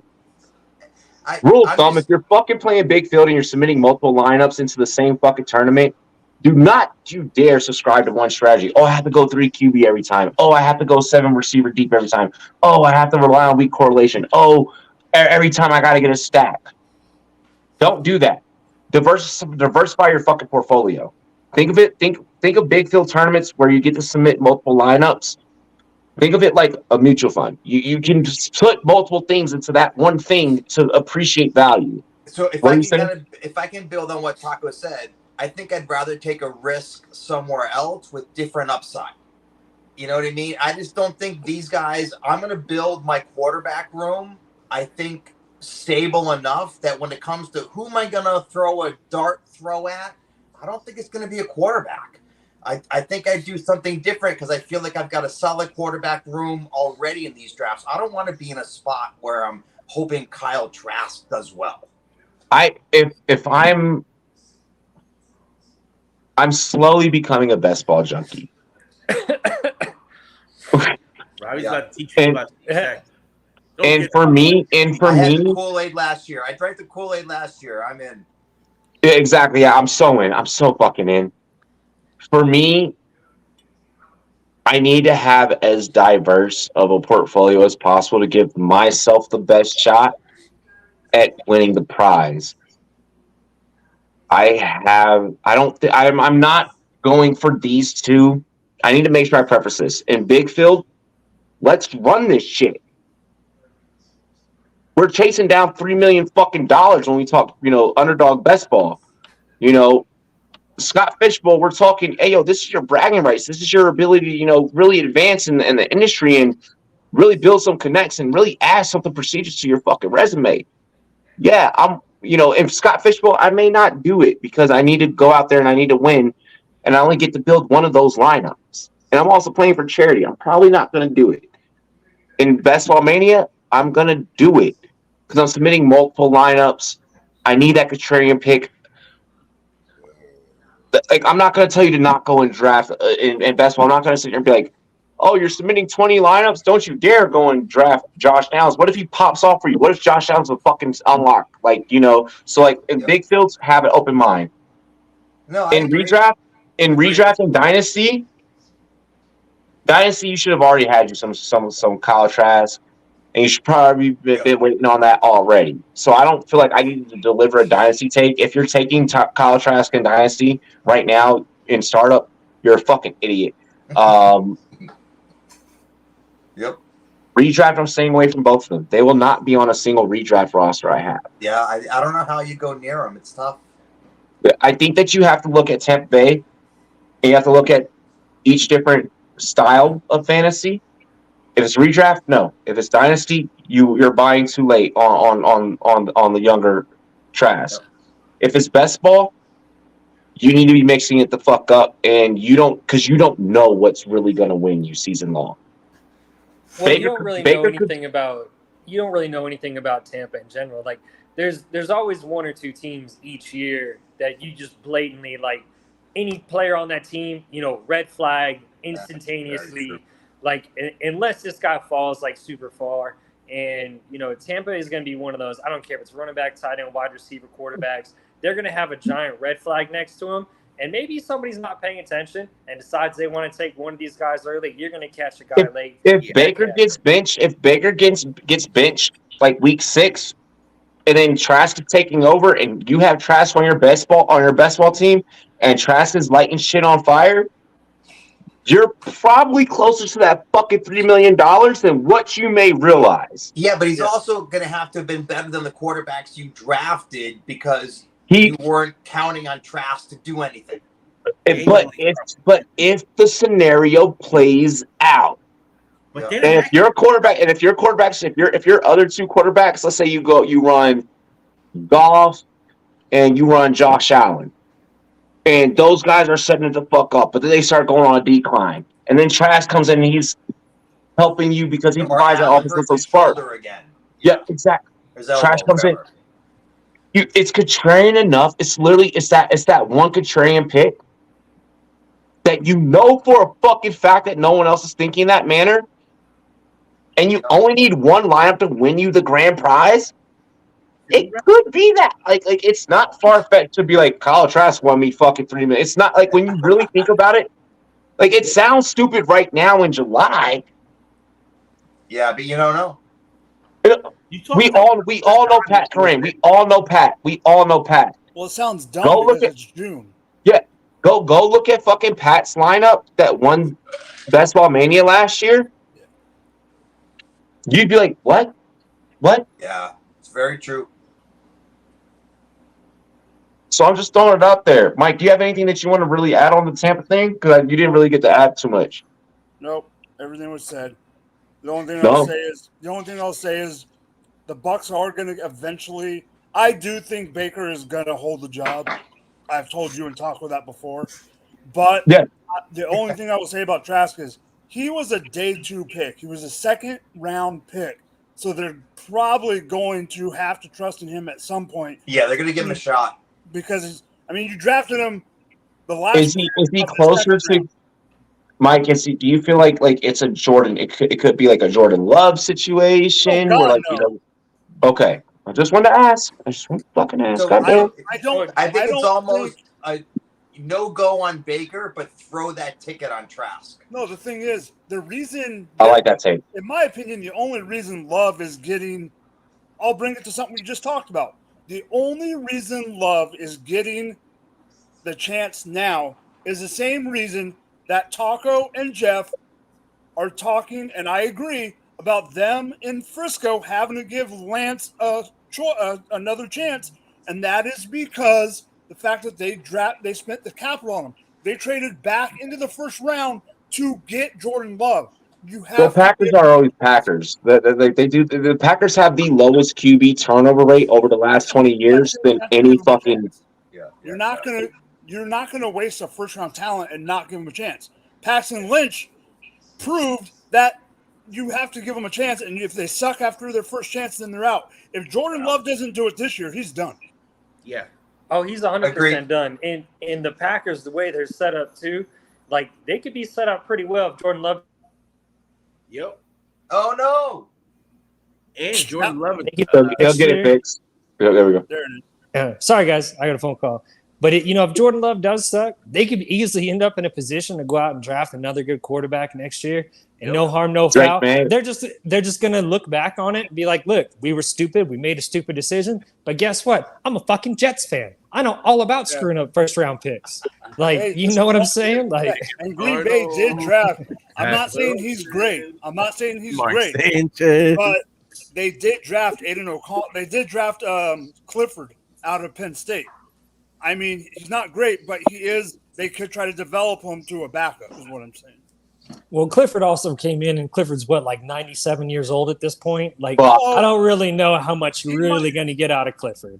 He is old. Very I true. know he's old. But That's hey, an opinion in this bitch. Let's get into the next topic. Mm-hmm. This is probably my favorite. Let's see. Yeah, I could give each of you two per piece. Yeah, this is ironically we have enough cast members to where this game will work out. Mike, you have the West, both AFC and NFC. What? Jeff, I'm giving you the East, both NFC and AFC. You're usually going to get both NFC and AFC. Well, no, Taco, I'm gonna give you the East. I'm gonna give you both NFC and AFC My East. topic, or is this something else? Yeah, this is your topic. You're gonna get the West. We've already done a division last week. That's why we got to be careful. We're doing deep sleepers. I know we did that last week for the South. Oh, we did that for the South? Remember, that's why I said that's why I brought these two divisions up this time. Wait, how did you write this? Because I copied it. Oh, I see. All right, so we're all doing the East. I'm sorry, we're all doing the East. We're all doing the East. Okay, I got it. Because we're doing this segment in a series. That's right. Yes, one a week. Yep. So we're all doing the AFC and NFC East. I apologize. Reset. Yeah. Give me a deep sleeper that you're grabbing from each division in fantasy football. Mike, we'll start with you. AFC and NFC East. Go. All right. So in the AFC East, I do not believe, because he did all his glorious touchdowns against my horrible defense, Gabriel Davis is not him. Okay? Gabe Davis is not him. He is he. However, there is a chance that there is a wide receiver in that draft class, Here we go. receiver room that can do something for you on the short term. I'm not saying long-term dynasty look. I'm saying if this wide receiver room, there's another receiver that I'm not going to say his name because someone else could bring up that I do like. But Trent Sherfield can be somebody that can pull it off. Be someone deep or waiver wire that just to be on the lookout, because he could have a couple good weeks to help you out when like in a bye week or an injury replacement, he might be able to do it. It's so contrarian, right? That I could see that even in redraft working, like taking that late round flyer on like a Sherfield, especially because like the uniqueness of his. Of the style, not necessarily the route tree that he runs, the style in which he runs and sells routes. He has this weird fucked up ability of, it's like a mirage. It's like, is that really there? It's like you look at Sherfield whenever he gets open. It's like, is he really like a McDonald's open 24/7 right now? Like, did I really just fuck up? Like, did I just leave Waffle House down the fucking field on the 30-yard line? And now all they got to do is just a couple of quick pitch plays and then run it in. Sherfield's great at creating separation when you need it most. It's really, really, really with Sherfield. It's that jab move and then that break inside. His fucking post route is sex. Babies get made whenever he hits that post. So I promise you, I promise you, like, bro, I scout so many fucking receivers and corners. Like, I know I literally know everyone's body movements down to a fucking T. I like that pick. Where I caution with that is in like a SFB format, you need to make sure that you're sliding him in. In those right weeks. You're likely going to rely on him as, hey, you know, my other three or like my other flex is out on their bye. I'm going to slide him in. Really just pay some attention and look at his body of work. It may not be a whole lot because, you know, you're not looking at like a fucking Jamar Chase or like Justin Jefferson. Again, watch the film. Watch. There's something to be said about that. Jeff. No, my NFC. He's still got one. I'm sorry. NFC East. No, my NFC East. This is under the assumption that this team does not sign another running back. Oh fuck! Because Malik Davis is one play injury away from being the starting running back for the Dallas Cowboys. Yep. Okay. Damn, you went super deep. I told you that's why I'm doing this. Hard-nosed runner keeps his head down and has no fucking problem putting his shoulder through your fucking face mask. He's one play away from starting for the Cowboys. Yep. Okay. Jeff. All right, so my first one, and it's funny, I'm going to go to the same team. Peyton Hendershot. Oh, yes.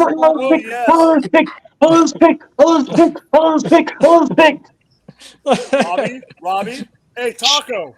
Let him talk. No. Taco. Let me look in your eyes. I want to look in your eyes while you talk about He's cheering this. for a cowboy. He's cheering for a cowboy. I play a lot of fantasy football and I watch a lot of film. I'm also a fucking film analyst. Let it be. I know that. Go, Jeff. So Don't fuck this up, Jeff. This kid's got a lot of ability.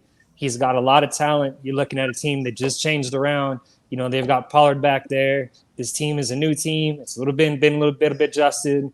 And Hendershot is maybe one of the most athletic tight ends in football. His hands are so soft. I mean, just last year, guys, 11 receptions, 103 yards, 9.4 yards per average with 2 touchdowns. He had a 9.4 yards per catch as a tight end on a team that has 2 phenomenal receivers through it, right? And barely no games played and basically bullshit games. Oh, my God. So he would be my deep sleeper. If you don't know who Peyton Hendershot is, you probably don't watch a lot of film. You probably didn't watch a lot of the NFL last year. And you probably play in leagues, but tight ends don't really matter. But let me tell you, this kid's going to come up and this kid's going to ball. Film guy to film guy. Do you think he's better than Schultz? I think if Peyton, like especially this year, I think he will put Schultz in the dirt. I think you would see Peyton. You know what I see, like, and I don't like saying it, and you know, give me a little bit of the down here. Peyton Hendershot is not far off from Gronk. This dude plays ball almost the same way. No. So when that was my comparison to him when I first saw the film, I was like, holy fuck, like it's like a little Gronk. For me, it's the way that he tracks the ball in and he catches with his hands. He's not doing that body catching shit. He's catching with his hands. But it's such soft fucking hand. But he's got the movement. He's got the release. This kid can play anything. Even with the bullet, even when Dak is hitting him with the bullet, it's just it's literally roll out, boom, and it's pull back in. It's one move. It's and it's here, and it's so just melodic. I don't know why they didn't give him more time last year, but it is what it is. Anyway, so that way everybody gets some time. Move on to my next one.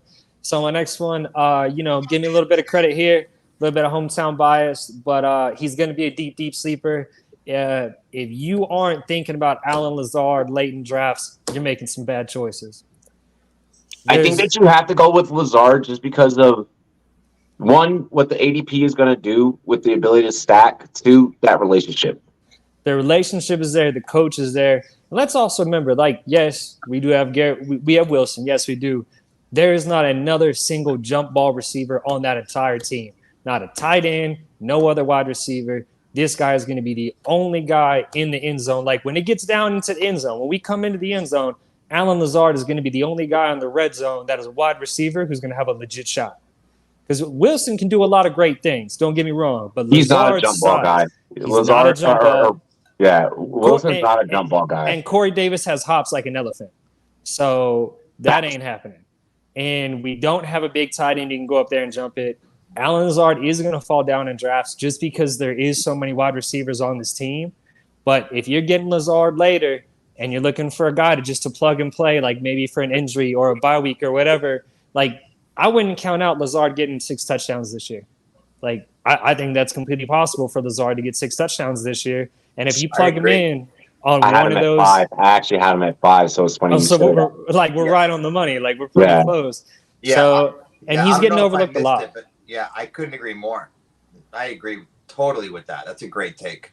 Thank you. Hell yeah. Well, SC, we actually get into your take here. You get an AFC and an NFC. We're focused on the East. Go ahead and be a beast. I might make you a little happy with. I'm going to go deep. All right. So I'm going to go to Washington, and I'm going to go to the tight end position. I'm going to Logan Thomas. I love this take. Oh, gosh. Somewhere right now, Matthew Berry is like, yeah. Logan Thomas could be the number 2 receiver in that offense. I mean, he's been huge. I think he could be really good there. And I think with that offense, anyone's open. So I'm a big Logan Thomas fan. And if I go to the AFC East, I'm going to go to the Patriots. And I'm going to go to the running back spot. And I am going to go with. Look, I had to bring up my notes because I made notes on your guys' notes. But Ty Montgomery, all right. So with the Patriots, always go with the lowest ranked running back because he's gonna they're gonna split those carries more than you want them to. So Ty Montgomery to me is going to be that third down back. He's going to get some carries if they're behind in games, which they're going to be. They're going to be throwing to him on third down. So I like Ty Montgomery as a deep player. No, I love that. Spot. I love that. The screen pass, like you mentioned, is always going to be available right there, especially in third down situations. Hopefully, we can rely on this guy to come out there, get some yak on the few touches that he's given, but he could be a guy that is productive on the few touches that he is given, especially in an offense that, if you were to ask me about depth, isn't that deep. Well, and so don't forget either, Ty Montgomery can play running back and wide receiver. The wide receiver. Yes. Yeah, and Belichick loves that. He loves those guys that can do multiple things. So I didn't know how deep to go. So I went as deep as I could go, really, right there. Hey, as long as she likes it, that's okay. I love it. Why am I allowed to run a freaking like network? I can't you. No, tacos. Talk to me dirty. I'm gonna stay in the same spot, but I'm gonna pull out a little bit. I see what you did there. And I'm actually gonna go same room, just the RB2. I'm starting to like what I'm hearing about Pierre Strong. Yes. In this Patriots running back room. I mean, I think Ramondre Stevenson is gonna. Taco getting deep. Well, remember Pierre Strong. Pierre Strong would have been drafted a lot higher, and his stock would look a lot different. We'd be talking about Pierre a lot different if he didn't have some issues in college. So remember that. Hey, so remember this. You don't have Ramondre Stevenson, who can be a full 3-down workhorse. Like Ramondre Stevenson could really beast the fuck. I don't think that. I don't believe that. I don't believe that. High as fuck on that dude this season. Just the way they were using him in the passing game, especially in those short downs when you saw Harris out. Stevenson was a monster for them. He was both running and catching. Yep. He's able to do short yardage plays. Now, I think it's going to be a different offense now that you have Bill O'Brien running it. So it may be a little bit less of that short yardage play. But I do think that overall you're building this offense around Stevenson. But with that being said, that's the kind of situation that one leads to someone getting hurt. Two leads you to a situation where the Patriots do like to use a 2 and multiple down or multiple running back system, and I think that fits strong in especially if you're going, wide receiver early. You're taking RBs late. You're gonna need a couple of upside guys. This is a guy where even if Stevenson isn't hurt, he can hold some standalone value. He could be a flex type player.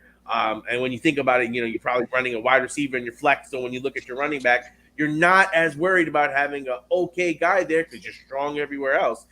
So especially in those teams that, you're going wide receiver or a tight end early and you're taking running backs late, I think this is a decent upside guy who's going to catch passes, can, do decent work in the short yardage and should be a bona fide number 2.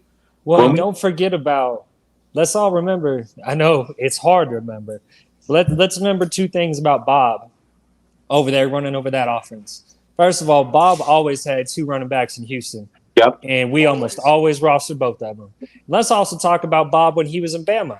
Wasn't in Bama long, but guess what? He turned out some damn good running backs in Bama. This dude can play with running backs, and he uses both running backs. And he will use them both in whichever way that he's good at.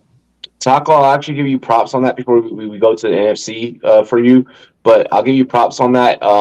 That this was definitely one of the better deep takes that you have when we talk about the deep conversation. Because sometimes you be coming out like, motherfucker, you need to go and get like Travis Kelce's like, bro, we're talking about sleepers.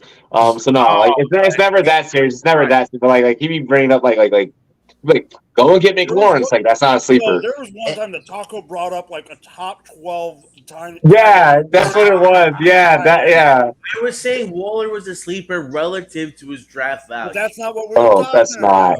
Give me an NFC East guy. Wait, hold on. Let me just say to Taco here. I really like that take, especially because if you look at the ADP of Strong compared to the ADP of other second running backs within a team, his ADP is much lower. So you can grab him. Something happens to Stevenson, and all of a sudden you've got a huge running back for very, very cheap. Sorry to interrupt you, Taco. You go. But if you're spending capital on wide receivers early, you don't need to roster as many late wide receivers because you're kind of a little bit more stable. You take in case someone's hurt, but you don't need to spend as much capital. That's where you can snag a guy like this and kind of wait for him a little bit longer and not be as worried because you're stable everywhere else. What are your thoughts on the NFC East? Who's your sleeper in the NFC East? So I'm gonna go with the hometown team, New York Giants, and I'm starting to warm up to Paris Campbell. I'm hearing a lot of good things out of camp that he's starting to be the guy that's taking the lead.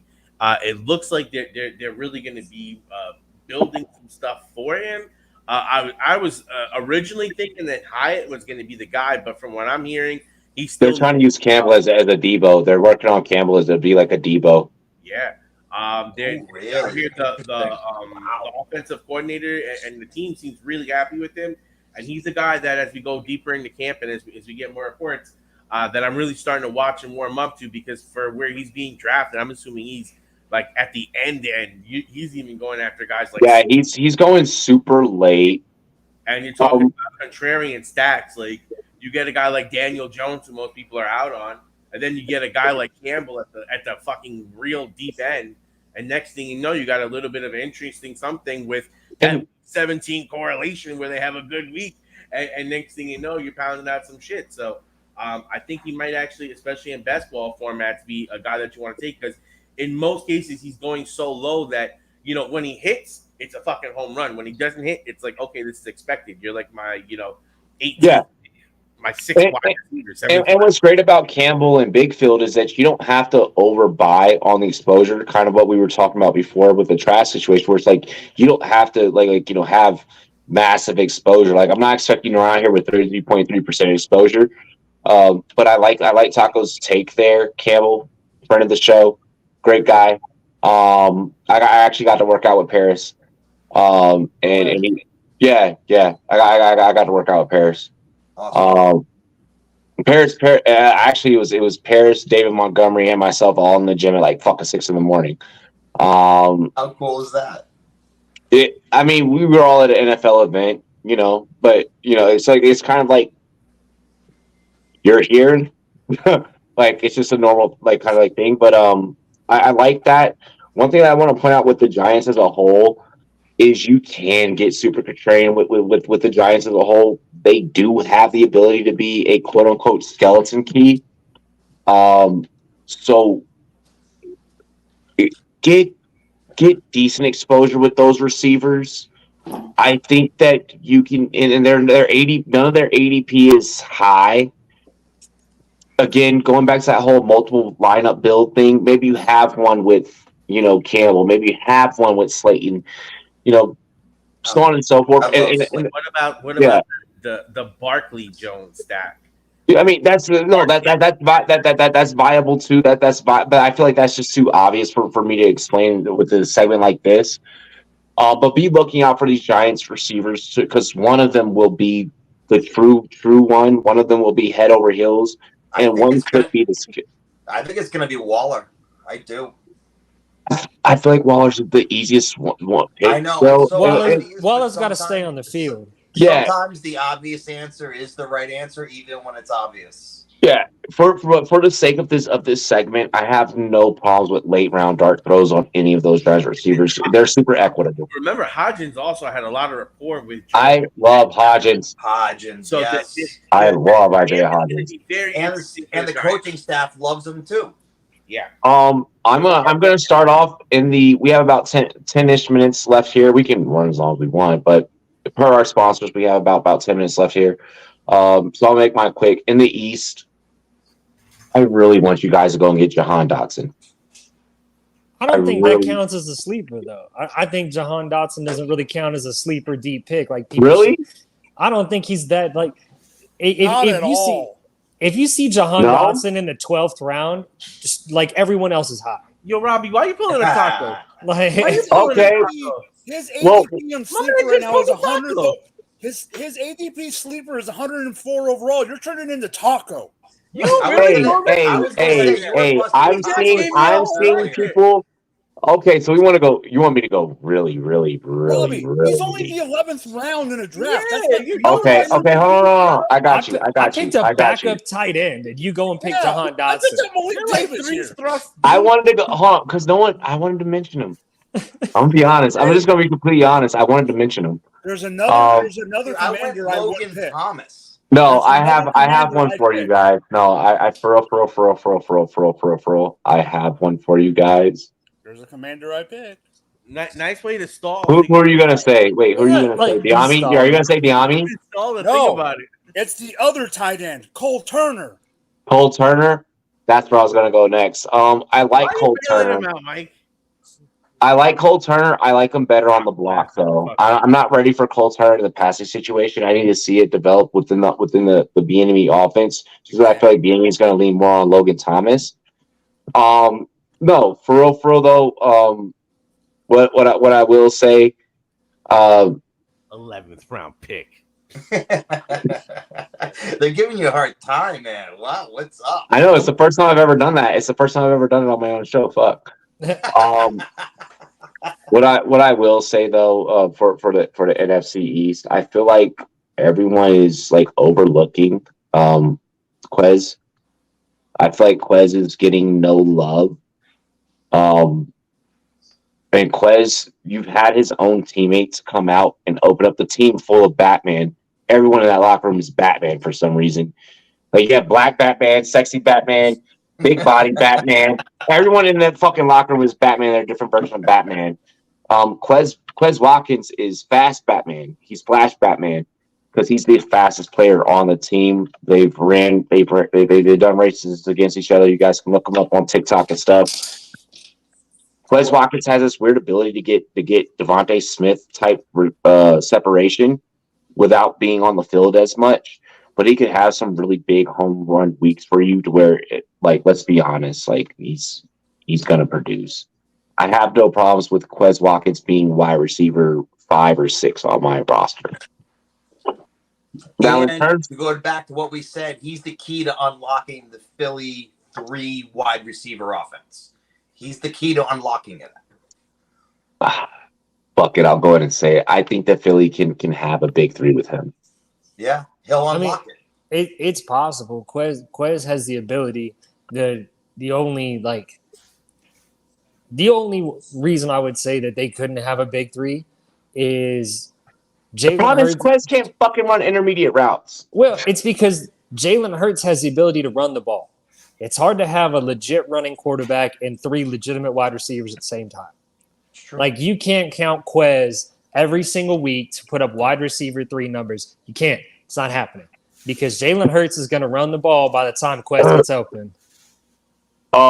David asked, how many, what's the over-under on how many illegal supplements Mr. Liver King in the middle is on? Mike is all natty. Trust me, I'm all natty.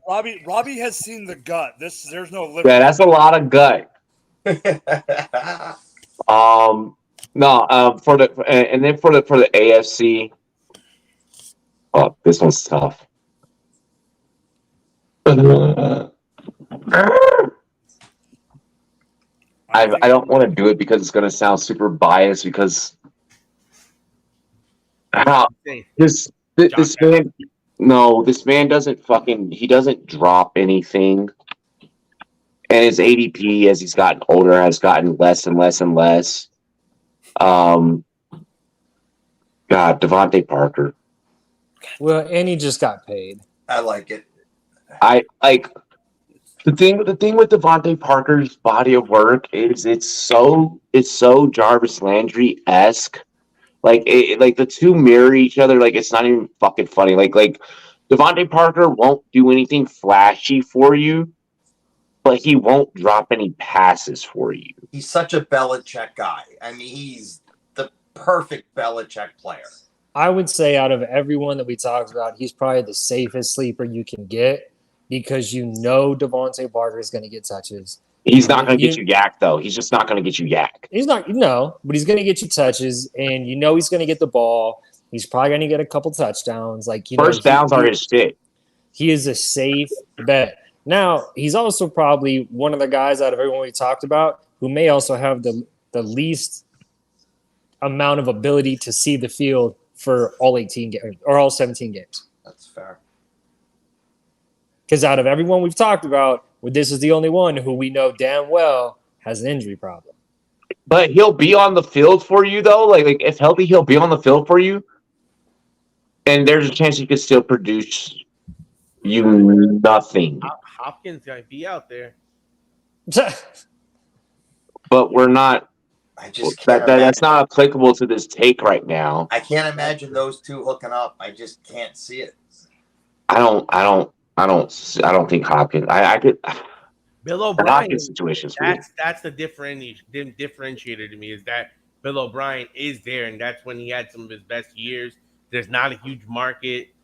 Yeah, the stars are kind of aligning, and they have the money. Yeah, but didn't O'Brien? David, that's not a fair question. So wait. Let's leave it to the other three because obviously Taco's gonna be like Daniel Jones will play better. Obviously, I'm like Sam Howell. So Mr. Dotson is a sleeper. No, it's just that no one brought up Dotson, so I wanted to mention. Well, I don't think that's a fair question. Like, does Daniel Jones play better than Sam Howell this year? And the reason I don't think it's a fair question is you're talking about a guy who's never seen the field for a full year versus a guy who is on a team who knows for what last he's 5 doing. years. Like that's not really a fair question. Now, if the question was like, out of the two, like, who do you think will put up more fantasy points? Like, okay, maybe you can go ahead and throw that one out. But that's not really fair because we haven't really given Sam Howell an opportunity. And we all know on this show, or most people do anyway, I am an anti-Sam Howell truther. So I'll tell you Daniel Jones all day long.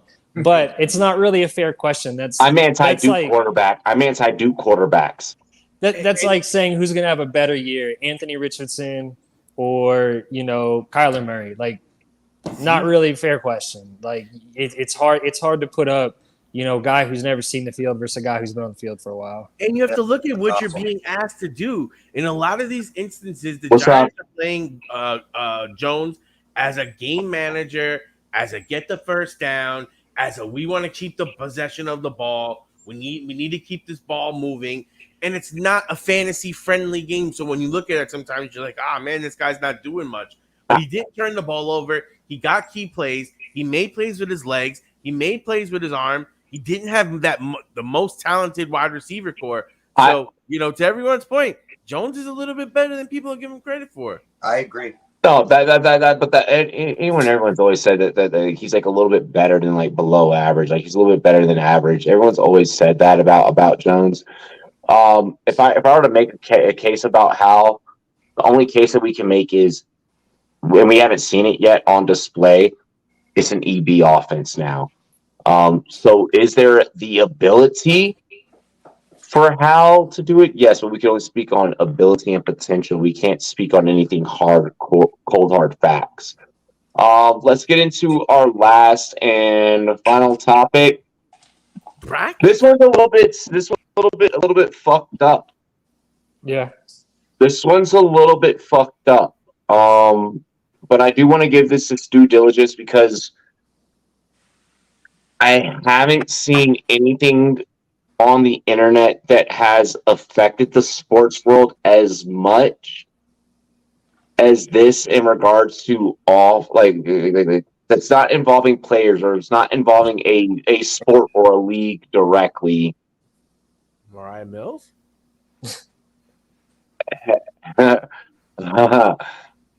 Heads rolled today. Heads rolled. A lot of some of our favorites that we grew up watching, even some of us that we've maybe played in leagues against.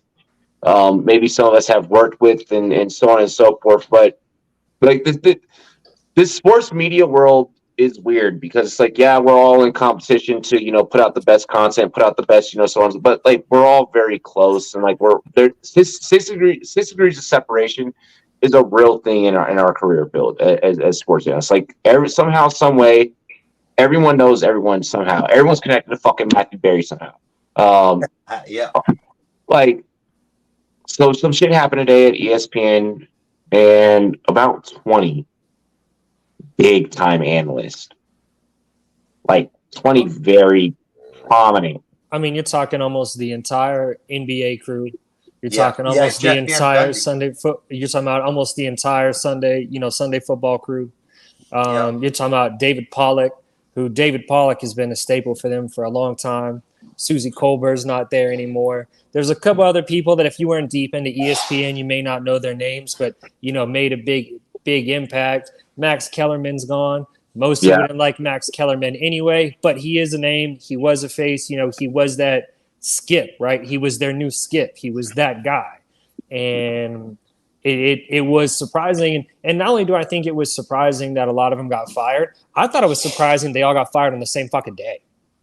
Like, how do you just gut your entire NBA, NFL, CFB team in one day? So the slow drip would kill you worse.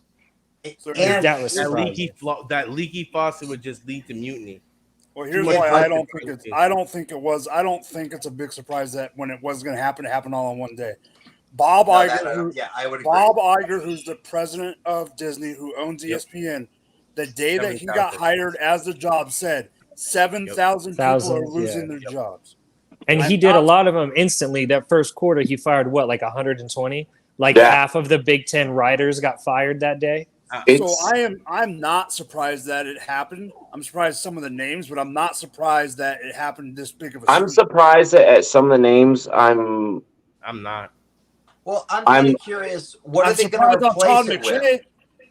I mean, are they going to bring in cheaper replicas of the same people? Yes. Or are they going to replace the programming with different types of programming?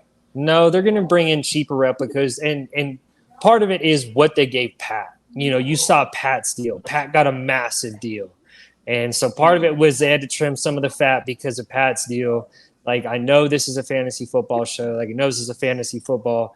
But they just changed their entire face of NBA on ESPN. Like, there is no way to replace Van Gundy and Jalen Rose. Well, they think Kendrick Perkins can replace Rose, and that's a blasphemy. Kendrick Perkins couldn't even play basketball. This dude is not an analyst. I think you're a little bit off there because they did keep Kendrick Perkins, but let's understand what's happened in the marketplace. No, everything but all is supply and demand. No, but all I'm saying is they have said that Kendrick is going to take over Jalen's spot on NBA Live. That's all I'm saying. Spot-wise, I get it because he's kind of like an anchor, but when you think about it, they're going to have a plethora of young, cheap talent that's going to come in. That's going to be fucking starving for an opportunity that they're literally saying, listen, let's look at all these content creators that are coming up. We're getting enough tape and demos on so many more people than we've never had before that they've literally now undercut the value of some of these analysts. There's a lot more sports athletes that are going in and becoming analysts themselves. So now guys like Jalen Rose, who were one of the first to come out there and was able to eloquently put his points out there, is not the only one. Watching guys that are playing currently, like CJ McCollum, that's getting guest spots. So they don't have to worry about holding a guy for the whole season. It's like, hey, come in for a couple of games, and we'll give you an opportunity to show up. And next thing you know, you're really developing talent at a much cheaper rate. You're not paying for the on-air guys, and then you spend your money on guys like the Pat McAfees, and you might see them do another deal or two like that for another content creator that is doing their own thing, that they have people that their eyeballs on. Because let's face it, their current model is failing. Or are we going to see the opposite? Are we going to see them use guys like Pat McAfee, for example, on 5 different shows? Are we going to watch them on college football? Are we going to watch them on Sunday Night Football? Are they going to already? I know for a fact part of his contract is he's going back to college game day. That's on his contract. I feel like that we're in a weird economically, like when it comes to like the sports media market. It's I can maybe hire this well-known YouTuber or TikToker for less, but around like a very well manageable dollar, and get double the followers versus bringing a big personality. But I also feel like on the flip side, I gotta make sure I have enough money for when Mahomes retires in fucking 10 years to make sure I can sign him as an analyst. Like, I think there's a big balance between the two where it's like, I got to sign the next big social media thing, and then I also have to sign the next big, retired player. or are we watching something like new before our eyes show that people are watching sports and getting sports in a different way? Yeah. Like, are we watching, is college football game day getting those viewers, or are they watching somebody else's pregame show? And then when football shows up, because here, remember this, the way media is being done now is being transformed from the way it used to be. Local media, local newspapers are going by the wayside, and those departments are not having the coverage they used to. With everything going to the national landscape, like these big college day shows, your favorite team is getting 5 to 10 minutes of coverage, if that, on some of these Sundays, when you really want to be deep diving, as we know these fans do, as we sit here going fantasy football fucking all summer long. But to your point, they're going to be getting this stuff from other people. They're going to create the Alabama Day TV, the San Diego Chargers football that covers them 4 days a week, that does the injury reports on Tuesday, that does the player updates on Friday, because there's no local coverage for this anywhere. It is a brand new day in sports media landscape. Make no mistake about it. And content creators that silo like that are going to fucking be the ones that win. Well said. No, I feel that. I feel that. I feel like that we're shifting in a market that is only going to help folks like us more. And we're also seeing a market too, like in a market that's changing, where it is going towards live viewership. It is going towards podcasts. It's going towards TikTok. Like, Robbie, I came up as a scout and a writer. Writing jobs aren't there no more. The money ain't there no more. Yeah. You're like, I brought you on as yeah. Like, it's not a thing for us anymore. Like, that's what I grew up on. That's what I cut my teeth in. I cut my teeth in scouting. That stuff's not there anymore because of stuff like this. Not saying this is killing that, but if I can sit here for 2 hours and watch debate rather than read, Todd McShay's scouting profile, and this is the word of God, we are now watching. Things change to where everybody can have an opinion now. You're watching debates, you're watching different shows, and guys are using more of that multimedia ability to change everything to where sports writing, like if I go out there, I could write you a 5,000 word scouting report right now by fucking the third paragraph you're done reading and you've unclicked on something else, right? But meanwhile, you do that as a TikTok showing 3 plays where the guy does something where you're trying to show up like, look at this guy not keeping his positioning. All of a sudden that'll get a lot of views and people are like watching your shit because and then the TikTok ends up paying you more than what the article would have. And you're like, fuck. Yeah. Like, I wrote 5,000 words and I get $9 for it. Like, you fucking kidding me, dog? Yep. But like you do a TikTok and it's like, oh shit, like things work out a lot better. Like I almost like $100 like a TikTok. Like I get that 100%. It's an interesting time. I think that as being on air 6 years now,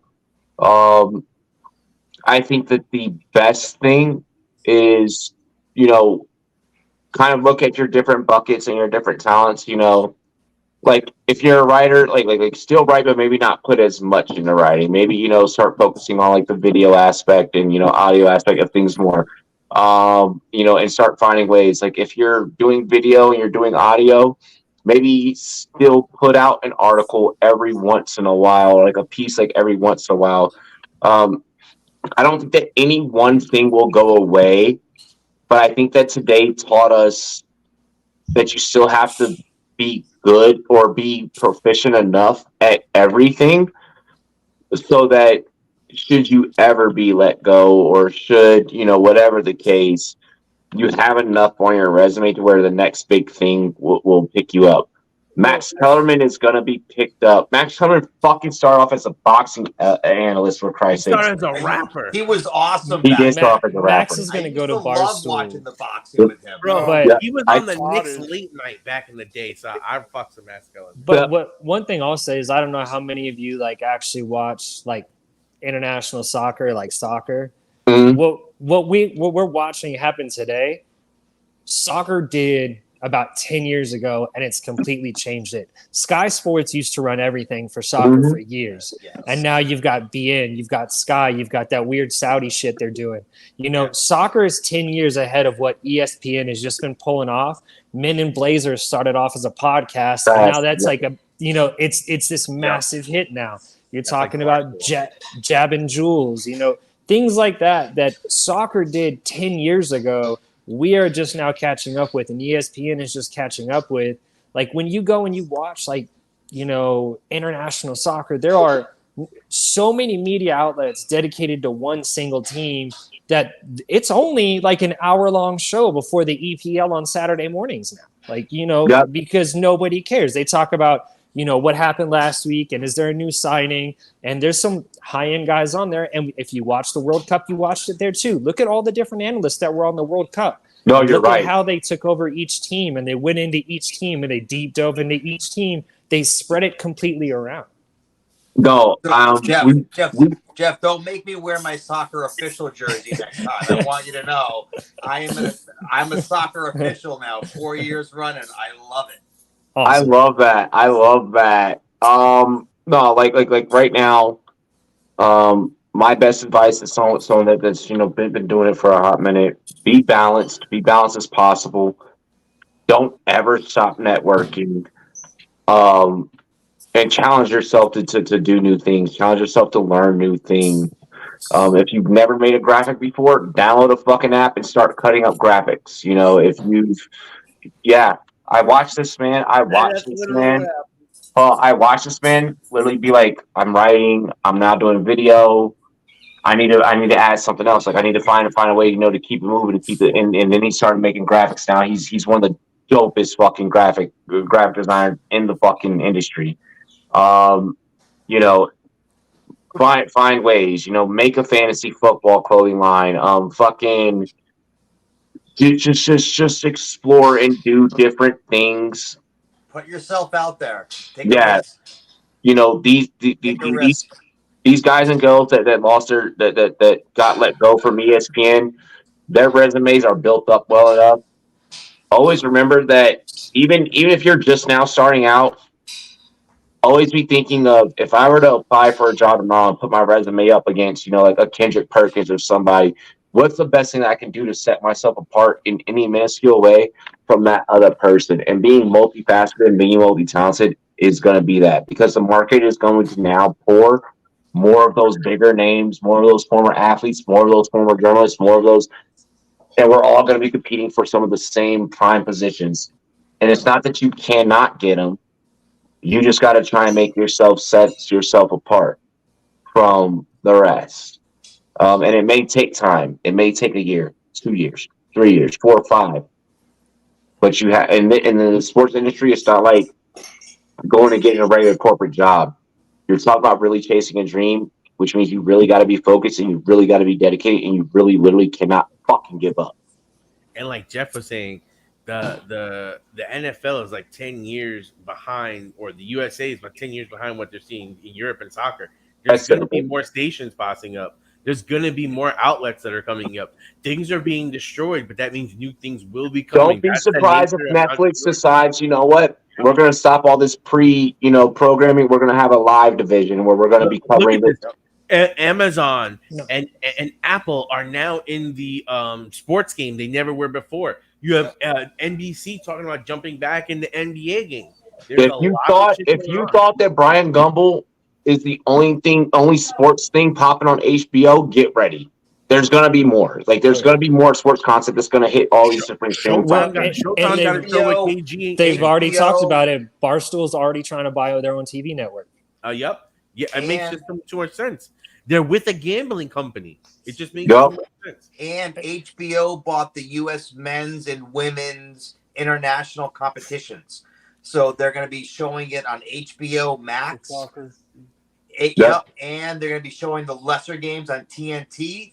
But if you don't have the HBO Max or whatever it is, you're not going to get the best international games now because HBO bought that. And I wouldn't be surprised either if you see in the next year or two somebody like a FanDuel or DraftKings end up with a channel, like a legit FanDuel has a channel. I have it on my YouTube TV. Yeah, FanDuel actually already has their own channel. No, but I meant like on like on cable, like Cox Cable, Direct TV. Yeah, like I wouldn't be surprised either, because they can run the same kind of information over and over again, and they're already partnered with all of these leagues. They can pretty much use any of the film they want to do pretty much anything they want to do with it. Very true. I feel like with this one, we're just hitting the tip of the iceberg. Don't be surprised if you see Rumboyz bought out within like the next 2-3 years. Like, it's just thing. Like, don't like I'm joking, but I'm also being serious. Of like, no, like that's well within the realm of fucking possibilities, with especially as big of a catalog as we have. That's really all for tonight's show. It's been an amazing 2+ hours with you guys. Been awesome. Anything that anyone wants to say during their outros? Now is your Mike is like, fuck this. Mike, outro. No? Mike, do you have an outro? No? Why? Bye. Jeff. Yeah, I just have one outro, and my one outro is if you are in there and you get ready for your fantasy football draft and he's sitting there, think twice about whether or not you should actually draft Jimmy Garoppolo. Okay. A little fancy advice before we get off. SC, Jeff, what's up? Yeah, to be honest with you, I've been playing fantasy football for so long, and to be sitting here with you guys right now and doing this is so exceeded my expectations of anything I would ever do. And I just want to say to you guys, thank you so much for letting me be part of what you do, because what you do is awesome, and I'm really, really lucky to be here. So thank you guys. Really, you provided great insights last 2 episodes. I look forward to working with you more, and maybe even discussing you being on the channel a lot more. So we'll talk about that. I am entirely exclusive to you. Let's go. Hey, we have signing day here on the Rumboyz Fantasy Network, ladies and gentlemen. SC is a part of the Rumboyz Fantasy Network. Welcome. Welcome. No, if they want to talk to me, they go through you. I love it. You're free to do whatever you want, just like I do with everyone else here, but I love that you are willing to join the team, and you are joining the team. So welcome to the Rumboyz Fantasy Network family. Cheers to me. Cheers to you, Dilly. Let's take a sip for SC. Really, thank you so much for letting me be part of what you guys do. This is so much fun, and I love it. So thank you. Well, welcome to a family. Welcome to the new podcast. Hey, Taco, hit us with your outro. I love it that you came on the same episode where Robbie was mocking me for making picks that weren't sleepers, and then he fucking pulled out Jahan Dotson in that fucking episode. The irony of it all is just too fucking sweet, baby. So the funny part about that is that now I'm part of an inside joke. So, yeah, Robbie pulling a taco, right? Yes, so I'm part of an inside pulling joke a Robbie now, so I love it. Oh my gosh. But I'll say this: the NBA free agency is kicked off. It is pretty fun. This weekend's going to be fun. I think there's going to be some trades, some free signings, and keep an eye on that. Twitter's going to be popping with all. Speaking of that, where I know it's not NBA, but it came on during the show. We didn't talk about it. Hassan Haskins was arrested for domestic violence and battery on his girlfriend. I brought it up at the beginning. We brought it backstage. Oh, okay.